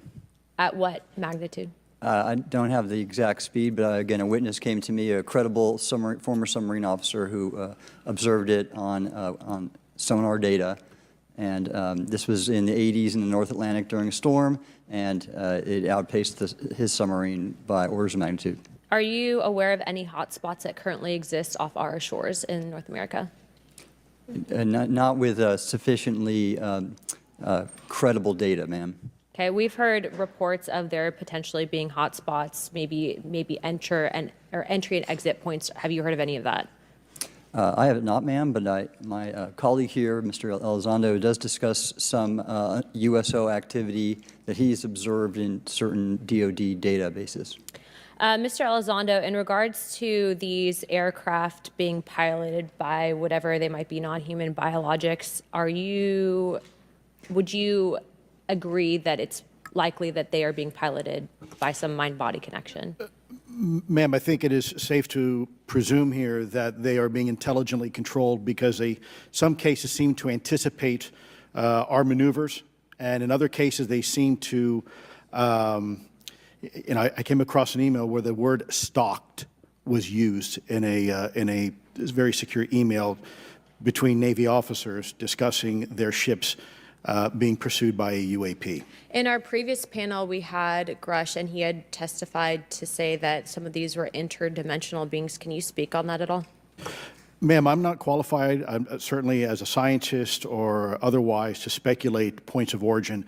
I looked at everything from a scientific perspective. So if you look at, for example, instantaneous acceleration, which was one of the observables of the program that I belong to, AATIP, the human body can withstand about 9 G-forces for a short period of time before you suffer negative biological consequences, blackouts and ultimately redouts and even death. Comparison, our best technology, the F-16, which is one of this older platform, but one of our most highly maneuverable aircraft, manned aircraft, made by General Dynamics, can perform about 17 or 18 G-forces before you start having structural failure, meaning that the airframe begins to disintegrate while you're flying. The vehicles we're talking about are performing in excess of 1,000, 2,000, 3,000 Gs. So are you, I guess, would it be safe to infer that they're living craft? You know, I'm not prepared at this point to state for the record is something alive or not, because even that definition is hard. There was a time in science we thought that life required oxygen, and we now know that's not true. There are anaerobic bacteria that thrive in oxygen environments that lack oxygen. And so also same with photosynthesis. When I was in college, I was told everything is derived from photosynthesis as a form of energy. In reality, that's not true. There are things that live off of chemosynthesis. So we're constantly having to reevaluate our understanding of what the definition of life is. Do any of you ever come across reports from people that claim to have firsthand experiences with these entities, whatever they might be, or these aircraft, and then as a result, whether or not they're religious, find that these things will automatically disappear? Anyone, and this is open to any of you on the panel. So just real quick, because I'm running out of time. Lou? Ma'am, I've always been a nuts and bolts kind of guy. When I was at AATIP, I was focusing more on the performance characteristics and less on the potential occupants. Okay, the reason I ask is because it seems like, just based on our conversations, that we've had people that say that there are good and bad of whatever these things are. And so my concern from a national security perspective is A, that true? B, are you guys hearing the reports of that? And C, I think moving forward in regard to technology, Mr. Gold, if you can answer this real quickly, some of these aircraft, it seems that they are operating off of energy that we don't currently have. But just yes or no, in your opinion, if we were able to obtain that, would that impact humanity for the better or negative?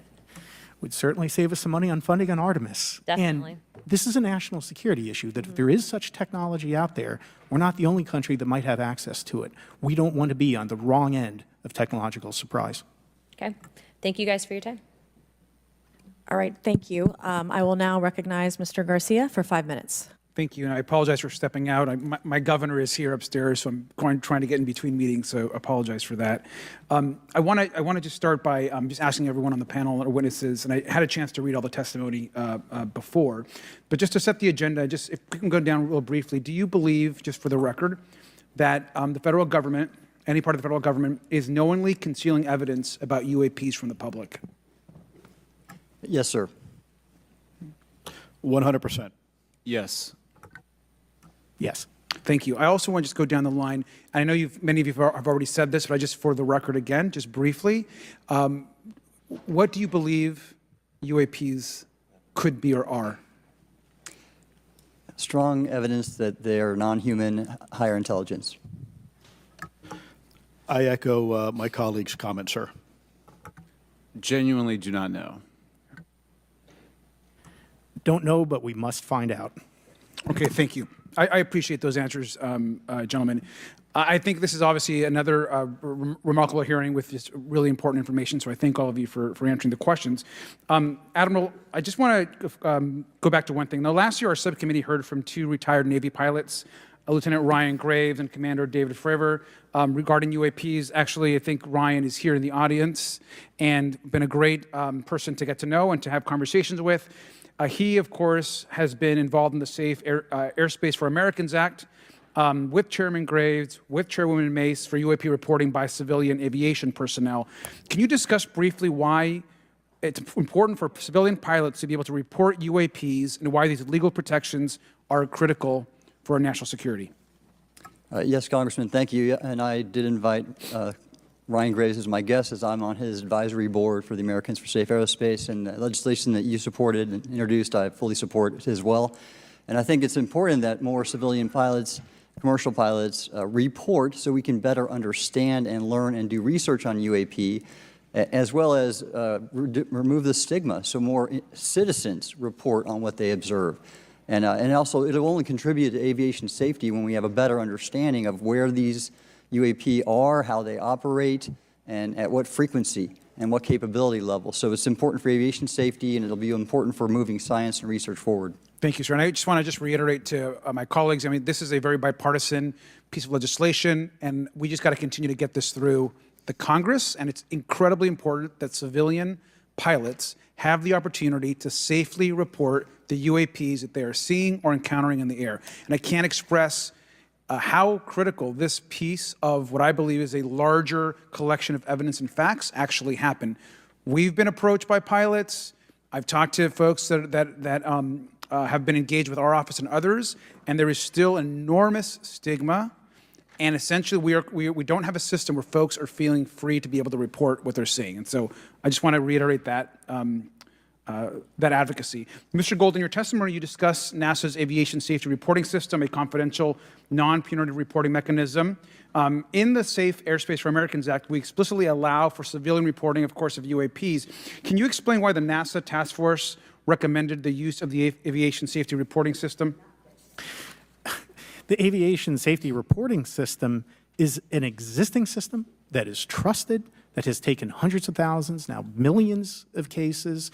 And again, recognizing budgetary constraints, this seemed like the perfect way to be able to gain more data. And when it comes to the stigma, sir, it's something that pilots are used to reporting on, that crew is used to reporting on. So it's a great way to get data, to overcome the stigma without spending really that much more additional money since the system exists. Thank you so much for your support of that. Thank you for what Ryan Graves does. This is a common sense means to expose the truth of UAP for the purpose of this hearing. Thank you. And I just want to also add, now earlier this year, as part of the House Defense Authorization Bill, the NDAA, I had filed an amendment to include the UAP Disclosure Act, which would create a UAP Records Review Board and exercise with exercise of eminent domain over UAP-related material, modeled actually on the JFK Assassination Records Collection Act, which is widely known. Now, the amendment was blocked, but thankfully the Senate included the amendment by Senator Rounds and Schumer for the UAP Disclosure Act. So I just again want to say that we should be pushing and ensuring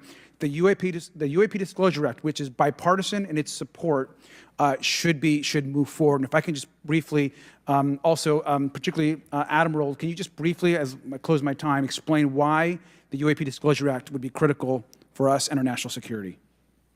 Thank you, Congressman. Yes, I believe the UAP Disclosure Act is important for national security, as well as advancing potential socioeconomic benefits resulting from UAP research, as well as public safety, as we referred to previously regarding aviation. And this act will allow for greater transparency and open research, and that's why I'm also a member of the UAP Disclosure Fund as an advisor, as in the Sol Foundation, as an advisor, senior strategic advisor, which is advocating for the same. Thank you very much. I yield back. All right, thank you. I'd like to recognize Mr. Biggs for 5 minutes of questioning. Thank you, Madam Chair. Thank you for holding this committee. Thank you to the witnesses. Admiral, the video that is called the Go Fast video, the email that you've talked about being deleted, I just want to briefly cover this. You said that the email, the author was asking whether any of the recipients were aware of the classified technology demonstrations that it could explain the objects that were observed. And then you said the email disappears. Then you guys have a series of meetings. The commander of fleet forces and his operations officer never discussed the incident again. Is that right? Is that accurate? That's accurate, sir. And even during weekly meetings, it was never discussed again. My question for you is, you were in those meetings. Did you personally hear that nothing was going on about that?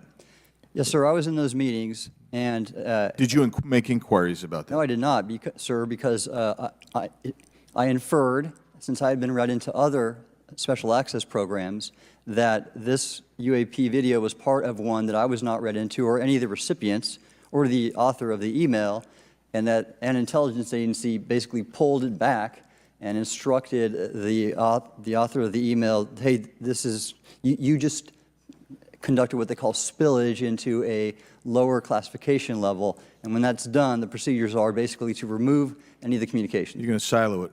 So, and you, Mr. Elizondo, you said in your report and your testimony today, a government work on the UAP subject still remains classified. Excessive secrecy has led to grave misdeeds against loyal civil servants, military personnel, and the public, all to hide the fact that we are not alone in the cosmos. Fair?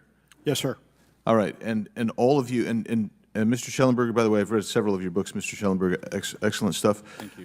What I would say, too, is you were asked about the veracity of the author of this report. You comfortable with the veracity? Yes. Okay. And then, and I'll get to you in a second, Mr. Gold. We'll talk about Kuhnian and Lakatoshian scientific advancement and how we're obviating that through these processes. But we'll get to that in a sec. Because what I want to really get to is the ultimate question it really becomes this. For what purpose is the federal government overclassifying, because that's what they're doing, they're overclassifying, and forbidding the public from getting access to this? And if you know, if you have an explanation, I'm curious because I know what I've been told. I just want to know from your perspective, why do they overclassify? Mr. Elizondo, you look like you're finger on the button, ready to go. Yes, sir. Forgive me. I think there are several reasons. I think at the time when this reality became evident to the U.S. government, we were in the middle of the Cold War with then Soviet Union, and we did not want to tip our hands to what our knowledge base was on this topic. We did not want to broadcast that to the Cold War's long over. It is, sir. It is, sir.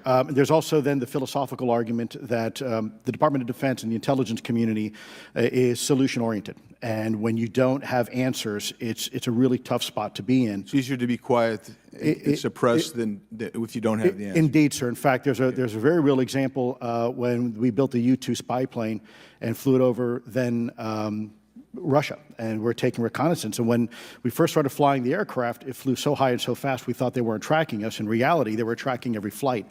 It wasn't until the Russians could develop the SA-2 surface-to-air missile and successfully shoot them down. I would suggest to you also, along with Lakatos and Kuhn, you also have a problem with Kenneth Arrow's path dependence or increasing returns. That's one reason why they won't disclose it. It's too painful to admit. But I just want to read a couple things from Mr. Schellenberger's, what he gave to us today, because I think this is interesting stuff, and I just want to convey this to you. On USG networks, there exists infrared footage of and imagery of a grouping of vessels engaged in SIGINT and mass collection at night in a specific area of the Pacific Ocean. This footage, which was in close proximity to the vessels, a large equilateral triangle UAP suddenly appears directly over the ships.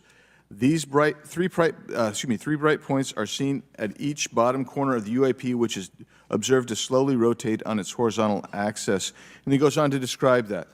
And I just want to read one more, and I'm doing this because I think it's interesting. This stuff is interesting as anything. So let's get this one here, right here. While performing a routine airspace surveillance and control mission in the Eastern Air Defense Sector, an F-22 fighter observed multiple UAP contacts at mission altitude. Moving to intercept the F-22 pilot noted multiple metallic orbs slightly smaller than a sedan hovering in place. Upon vectoring towards the UAPs, a smaller formation of the metallic orbs accelerated at rapid speed towards the F-22, which was unable to establish radar locks on the presumed hostile UAPs. The F-22 broke trajectory and attempted to evade, but was intercepted and boxed in by approximately 3 to 6 UAPs. And then I'll leave that there, but because I just have no more time left. Well, she's not looking. So let's just get into let's get into part of this. I thought I would be saved by the bell. No. Let's talk about Kuhnian, Lakatoshian type of scientific development, and the problem that we have here is you have institutional blockage of what would be normal development of scientific ideas. And if you want to expand that, Mr. Gold. We're over time, so be very fast, please. I'll just say I'm a recovering attorney, so please take it easy on the science. But all breakthroughs have been heretical at first, And that's the challenge that we face, particularly with something as extraordinary as this, which is why gathering the data is so important. And I'll just end by saying, by the way, the overclassification of material is in no way limited to UAP. That is occurring throughout the government, as well as the inability to get people classifications in a timely and efficient manner, and then to have those classifications be broad enough to be useful. So this is a larger issue that I hope that Congress will look at. Thank you. Thank you, Mr. Biggs. I've been generous. All right, Mr. Burleson, I'll recognize you for 5 minutes of questions, please. Thank you, Madam Chair. Mr. Elizondo, does any branch of the United States government or defense contractors possess technology? Sir, there's documentation that I believe was submitted for the record that was approved for release by the U.S. Pentagon, by the Department of Defense Office of Pre-Publication Security Review, and it states one of the reasons why my predecessor program, OSAP, was trying to collect material of unknown origin. Was it successfully collected? It was not. What happened is that there was an aerospace contract company that requested to divest itself of the material that was collected in the 1950s. Right. Unfortunately, that didn't actually occur. So let's dive into that. That's the Bigelow Aerospace, correct? So yes, sir. There was a journalist, Christopher Sharp, who said that there was a transfer between Lockheed Martin, Bigelow Aerospace, and the CIA allegedly blocked this. Can you describe that? What I can say is that it was blocked. Why it was blocked, I can only surmise. I was part of some conversations later on with some of those contract personnel where they had told all of us that is accurate. What we required was a memo from the Secretary of the Air Force in order to make that complete, and that never occurred. And so when Secretary Mattis became Secretary of Defense, I decided it would be appropriate for me to try to receive a memo from him as SecDef, as Secretary of Defense, if we could not get a memo from the Secretary of the Air Force to transfer that material. So if that material exists today, who's in possession?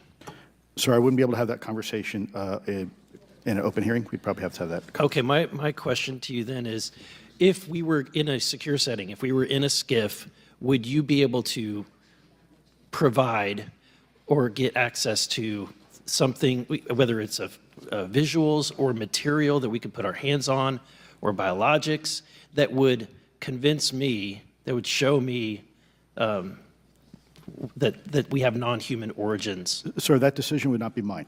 That would be to the gatekeeper still in the U.S. government. And who would we, so if you were in our shoes, where would you go from here? How would you get that information? A lot of times we just don't know who to ask because we don't know where to go next. So if you were in our shoes, where would you go? Well, I prefer to answer that question in a closed session. However, we established Aero for that very purpose, and unfortunately, under its previous leadership, it failed. So one would hope that they would have the authorities necessary to do that. Let's hope that this new iteration of leadership will be successful. In the discussions, it's simply about material, or is there discussion about it was previously testified that there's biologics that were collected. Are you aware of any of that? I am, sir, aware of the reporting that biologics have been recovered. Again, my focus was more nuts and bolts, looking at the physical aspects of these phenomenon, how they interacted around military equities and nuclear equities. So I'm certainly not a medical expert. I would not be able to probably provide you a whole lot of value in that simply because I don't have the expertise. But was anything described as that we have possession of bodies? Yes, yes. Is it multiple types of creatures, or? Sir, I couldn't answer that. I can tell you anecdotally that it was discussed quite a bit when I was at the Pentagon. The problem is the supposed collection of these biological samples occurred before my time, in fact, before I was even born. And was this part of the Lockheed Martin discussion, or was this the biologics is a completely separate? Separate yet related. Okay. Has anyone made contact? Sir, I'm sorry, could you specify? Has there been any, to your knowledge, any communication with a non-human life form?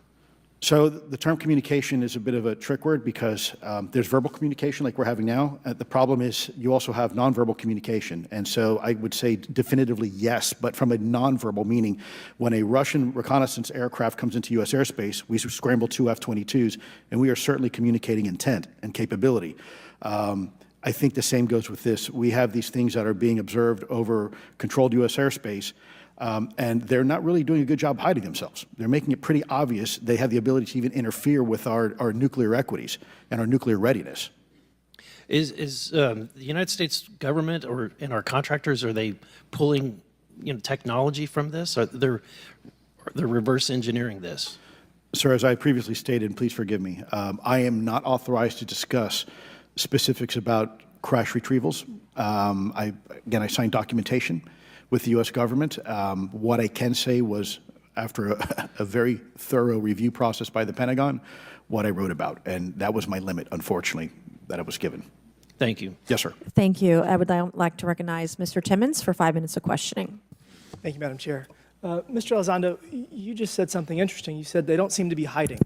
They don't seem to be hiding. The UAP sightings are becoming increasingly brash, if you will. And, we've been hearing about these for years, but they've generally been isolated and not as consistent and over critical military installations. Would you say that's fair? Is this becoming increasingly often? Is it happening more and more? Great question, sir. Let me see if I can answer this for you. Certainly, there seems to be some indication that they're being provocative, meaning that they're, in some cases, literally splitting aircraft formations right down the middle. So that's an air safety issue. The question is it the frequency increasing? And really the response is it depends. Yes, it's possible that there is an increase in frequency, but it's also possible that there's heightened awareness now, and there's also more pervasiveness of technology out there that's collecting this information and that can record this information. So we're not quite sure yet if it's actually an increase in numbers of these events, or is it that we have better equipment now to record these things, and we have a better ability, if you will, to analyze these things. And that's my next question. It seems that a lot of these sightings occur near military installations. Do you think that these UAPs are intentionally targeting military installations, or do you think that we have increased abilities to monitor surrounding the military installations? Sir, maybe both. Part of my concern is we have something in the Department of Defense and the intelligence community called IPB, Initial Preparations of the Battle Space. And we use equities like ISR, intelligence, surveillance, and reconnaissance, and other type of equities and technologies to prep the battle space. And certainly, if I was wearing my national security hat, even if there was a 2% chance that there was some sort of hostile intent here, that's 2% higher than we really can accept. And so we must figure out, there's a calculus, capabilities versus intent, in order to identify if something is a national security threat. We've seen some of the capabilities, yet we have no idea in the intent. And so this is why this discussion is somewhat, I think, problematic from a governmental perspective, because we have no idea. Sure, thank you. Mr. Schellenberger, you're particularly familiar with the Langley Air Force Base incident a year ago? Are you familiar? Just from what I read in the Just news. from what you've read? Yeah. I would imagine a large percentage of the American population became aware of that with the Wall Street Journal article. Would you agree with that? Yes. And were you aware of that incident prior to the Wall Street Journal article? No. To the rest of the panel, was the Wall Street Journal article the first time that y'all were made aware of what was essentially an over 2-week UAP frenzy over Langley Air Force Base? Were y'all aware of this prior to the Wall Street Journal article? Anybody? Show of hands. Yes, sir. Dr. Guyette, could you give me how did you become aware of it? A colleague of mine who I referenced previously, Chris Mellon, he wrote an extensive article about this, that there were other incursions of drones over Langley before this, as well as many, many military installations over the last 5 decades. And it's my understanding that there's been an ever-increasing in number, and I'm trying to think how to say this because I wear 2 different hats. I'm still in the Air Force. So, I mean, it seems that they're becoming increasingly brash, and the question that we really have to figure out is it China or is it non-human? And I think that's the biggest question the American people want to know. If it's China, it's scary because they have a lot of technology that we cannot explain. And if it's non-human, that's scary because we don't know the intent. Would you say that's fair? Yes, Congressman, and in fact, I really believe that we should use this hearing as a catalyst to improve and bolster our air defense capabilities and our maritime domain awareness capabilities, because obviously there are holes in it, whether it be UAP of non-HI direction or NHI direction, or, as you say, sir, China or any other adversary. Are you all aware of any task force at the Pentagon or in the national security apparatus that's trying to assess the answer to that question? At the current moment, sir, no, but this is a great point. From 2020 to 2022, there was a UAP task force in the DoD succeeding where Mr. Elizondo worked, led by Jay Stratton, who had the first comprehensive whole-of-government approach to UAP, which involved pathways to declassification and to increase transparency, as well as assessing the national security risks of UAP. This was a really well-established approach, and we have all advocated that something like it return. I'm running out of time. The last thing is that we need authorities. The law enforcement, military do not have authorities to actually engage, and Congress needs to act to give those authorities to local law enforcement and the military so they have clear guidelines on how to assess these issues going forward. I yield back. Thank you. Thank you. I'd like to recognize Ms. Boebert for 5 minutes of questioning. Thank you, Madam Chair. Now that we have all been cautioned in this committee hearing that the mention of Pentagon's Immaculate Constellation program could put us on a list, well, I already find myself on many lists, I'm sure. So I speak my mind often, so why not just keep going with it? May as well just go all out and say it. The Earth is flat, birds are government drones, and we've never set foot on the moon, and Joe Biden received 81 million votes in the 2020 election. So let's just see how many lists we could get on here today. But Mr. Schellenberger, I wanted to ask you, I think I understand from this hearing that you would agree that classifying information like this is not in the best interest of the people. Is that correct? Yeah, I mean, with the caveat that, of course, I would support classification necessary to protect secrets essential to national security, but I think it's pretty obvious that there's overclassification. Overclassification, yes. And so in most instances, if they can't tell us what, do you think at some point they'll at least tell us why? President-elect Trump has repeatedly committed to greater transparency, both on the UAP issue, on JFK files, on COVID origins, and many other things. So I think that we need to make sure that the next administration is held accountable for that. Agreed. And this is for all four of you. Yes or no, please. I have many questions I want to get to. Are there any known instances of recovered materials or technologies that are not of human origin and maybe connected to any advanced bioscience defense programs within the USG? I don't know. I wouldn't be able to answer that, ma'am. I don't know. I don't know.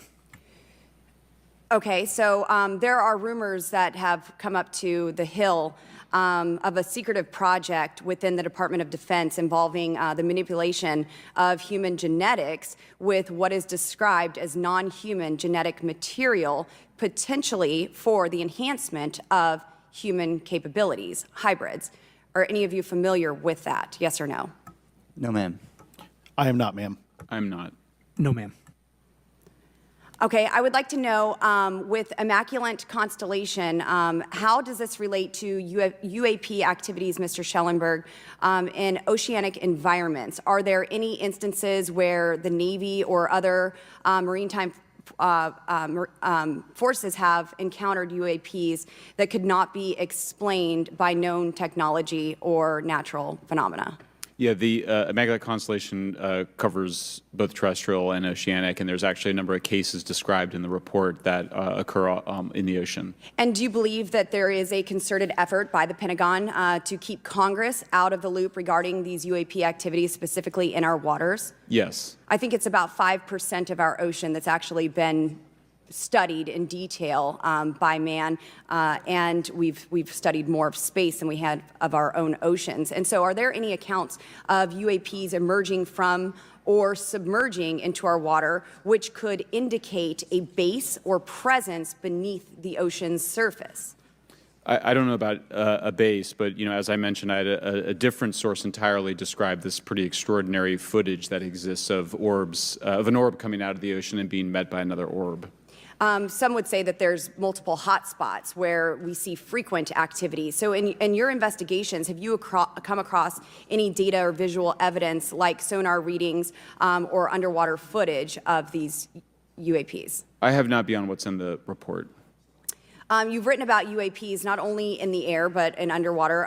Are there any specifics on what you've learned about the UAP activity in our oceans? Particularly, have you spoken with sources who have provided any evidence or eyewitness accounts of these UAPs interacting with our naval forces or being detected by our underwater surveillance systems?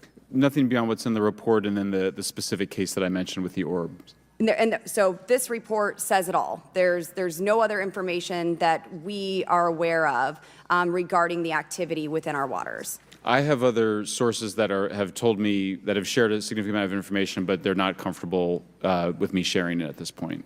Okay. Are there any technological capabilities observed in these oceanic UAPs that seem to defy our current understanding of physics or our engineering capabilities? It seems like they all do. Yes, I would agree with that. My time is up, but I do appreciate your bravery, your courage for coming here and speaking today. And it seems like there's still some questions that we need answers to, and we will not relent until we get those to the American people. Thank you all. Thank you. I move to allow myself and the ranking member 5 additional minutes for questions. Without objection, so ordered. Mr. Elizondo, were you read into the Immaculate Constellation program? I would not be authorized to confirm nor deny the existence of any ongoing or past program, especially as it relates to a special access program, either by name or trigraph. Okay, and then does the U.S. government or private contractors, do they work with other foreign countries, China, for example, to exchange data, quote from a source, that intelligence data about UAP? Let me see if I can answer that a little bit more generally, ma'am, if I may. We do have foreign material exploitation programs. That is something that is widely known, and that term itself is unclassified. How exactly that works becomes a bit sensitive. A discussion we could certainly have in a closed session if you like. We do work with international partners and allies quite often, not just in military exercises and workups, but in other intelligence efforts as well. In terms of material that's given to private contractors, is certain material given to certain contractors because of their experience? So, for example, if it's related to submerged and undersea propulsion, would it go to a general contractor like General Dynamics? Yes, ma'am, absolutely correct. Different contractors have different levels of expertise. What's Lockheed's expertise? Aerospace, ma'am. In the UAP space, that's all that they would do submerged. No, I didn't say that, ma'am. Okay. Lockheed Martin and others do quite a bit of work both in our atmosphere, in space, and even underwater. There are certain efforts to. It's a tough question you're asking. You put me on the spot here. I'm looking for the answer. Yes, ma'am. No, they are involved in a lot. I would rather let Lockheed Martin explain the different domains that they are involved with. Probably I'm not authorized to discuss that, but they are involved in a lot of different areas and domains. Admiral, flight safety risks for our pilots, based on what you've experienced and seen in your career. They're extensive, and the one exercise I referred to where I received the email that was then deleted was the pilots, and this is worth bringing out. There are debunkers out there who have said the Go Fast video was just a balloon. That was only one video that was released. There were dozens of these encounters that pilots, friends of Ryan Graves, who's in this room right here, witnessed and caused significant safety concerns. And to almost call out and exercise it and shut it down, which is very compressed, and the carrier's getting ready for deployment, and the pilots have to get certified to land on a carrier, it's extreme, to say the least. All right, I have two last questions. Real quickly, Mr. Schellenberger, how do we get more whistleblowers to come forward? Well, this hearing is very important, and obviously, I can't encourage whistleblowers to obtain information, but I can guarantee that I will protect them and go to prison to protect their identities. if they come to me. Yes, sir. Okay, my last question. The first hearing we had on this, I'd never been briefed on UAPs or what they were, biologics, non-human, et cetera. How would you define, each of you, my last question, how would you define non-human biologics, non-human intelligence? What are we actually talking about? Admiral, and we'll go down the line. I don't think it's a stretch when you look at the diversity of life on this planet and the size of this universe to think that there would be more diverse, higher order, non-human intelligences throughout the universe. And that's probably what's visiting us. I would take the scientific approach. The definition would be the ability to react to a stimulus in a manner that requires an intellectual thought process. I just don't know. I think we must be modest in our assumptions that we're looking for intelligence. That could be biological, it might not. Non-biological, but what non-biological intelligence, what does that mean, though? Artificial intelligence, ML, machines. We assume that all intelligence would be like us. And every time we look out in the universe, we are humbled relative to what we don't know in terms of the forms of intelligence and what it may take. I can assure you I probably can't ask you your question, but I think the ultimate answer is going to surprise us all. And then Mr. Garcia, you had a few closing remarks. And I know we're about to hit votes here, so I'll be brief. Just, I want to thank you all for being here. I want to thank Chairwoman Mace especially for holding this important bipartisan hearing. And I want to thank all the committee members that are interested in this topic. I think our commitment to all of you and all the folks that have contacted us, and certainly to the advocates and the pilots, is that we need to continue investigating UAPs. I think the country the country is owed explanations and ensure that the safety or national security is always protected. This is a conversation and questioning that must continue, so I'm very grateful to all of you. And I also just want to add, just personally, I think it's really important for me, two things guide my questioning and my observations on UAPs. One is we should always be guided by facts, science, and data, and stay serious on those issues. And the second thing is I think that we should not limit our imagination and our thoughts and our curiosity on what UAPs could actually be. And I think those two things for me are really important, and I'm grateful for all of you to be here. So with that, I yield back. Okay, and we have Mr. Ogles, who is on the way. He's going to be here any second. Is that correct? Want to check, and he'll be the last member with questions that we have today, and then we have votes. So we want to thank you all for being here. I want to thank Mr. Garcia and folks on both sides of the aisle for being here today and being patient. We have a lot more questions, and I hope that this will open the door to more hearings in the future. I obviously would like to know how much taxpayers are spending on this. You have the right to know, but also if we're spending money on something that doesn't exist, why are we spending the money? And if it does exist, why are we hiding it from the public?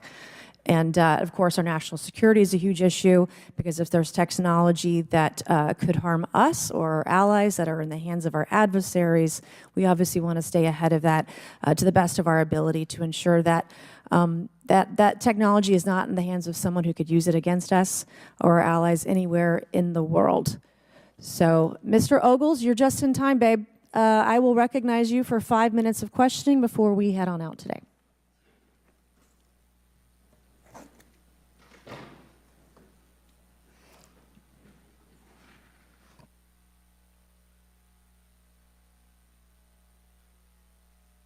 Well, thank you all for being here. And Madam Chairwoman, I'm out of breath because I sprinted to get here. But this is an important hearing. I think we all know that there's something going on. Mr. Elizondo, based on your knowledge of UAP sightings, do you believe it's fair to say that they are especially common near nuclear sites? Yes, sir. Mr. Congressman, I absolutely am convinced of that, as are my colleagues inside the government. And the reason why I pose that question, and this has been one of my talking points from the beginning, is, Oak Ridge is in Tennessee. The so-called weather balloon that drifted, that we now know was controlled, it passed near Oak Ridge. It obviously is a sensitive site, both of interest to our adversaries and to whatever else this is. Because we know that at military installations, at sensitive locations, such as nuclear facilities, that we're seeing this take place. So the question is what is it? Do you believe they've caused an irregular activity, and why might they be interested in those sites? Sir, in some cases, it's actually regular activity. You'd be surprised. There's actually documentation right now that's been submitted. It's not just Oak Ridge. It's Savannah River Site, SRS. It's also Los Alamos. A lot of our sensitive R&D locations appear to be under some sort of surveillance and monitoring. Why? Well, because a lot of innovation comes out of those areas, a lot of new technologies, a lot of, if you will, disruptive technologies that we use for our national defense originates out of those locations, and advanced concepts in physics as well. So if I was doing any type of reconnaissance, even on a foreign adversary, that's a great target to start with. Sure, and again, this has been one of my talking points. I do have questions. What role might the Department of Energy or its subsidiaries or affiliates have in this type of technology or possessing this type of technology, whether it's ours or others?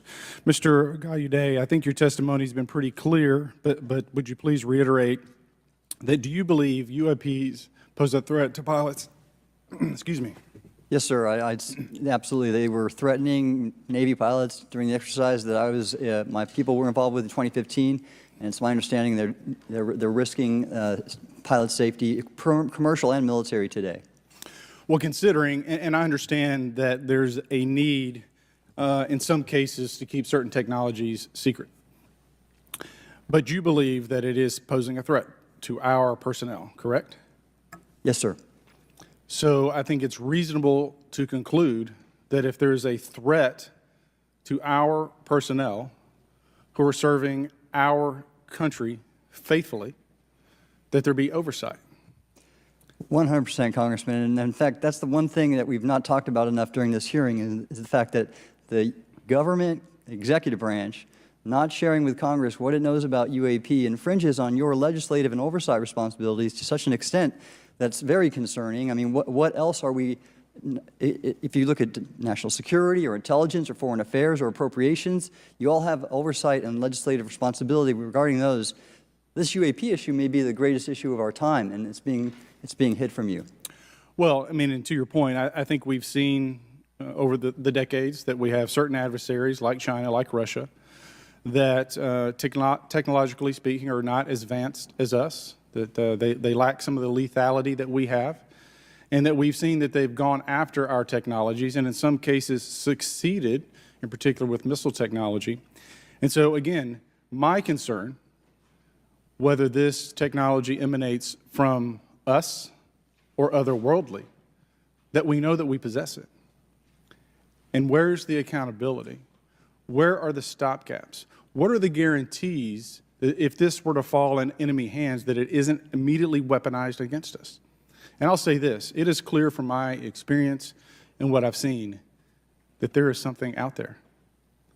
The question is it ours? Is it someone else's? Or is it otherworldly? And Madam Chairman, I would posit that as the legislative body, as the regulatory body, we must know. And anyone who prevents us from gaining access to that information, I would consider that criminality. Because we have U.S. personnel who may very well be in harm's way. We have technology that ultimately may threaten our very existence. With that, Madam Chairman, I thank you for your indulgence, and I yield back. Thank you, Mr. Ogles. And with that and without objection, all members will have 5 legislative days within which to submit materials and to submit additional written questions for the witnesses, which will be forwarded to the witnesses for their response. If there's no further business without objection, the subcommittee stands adjourned.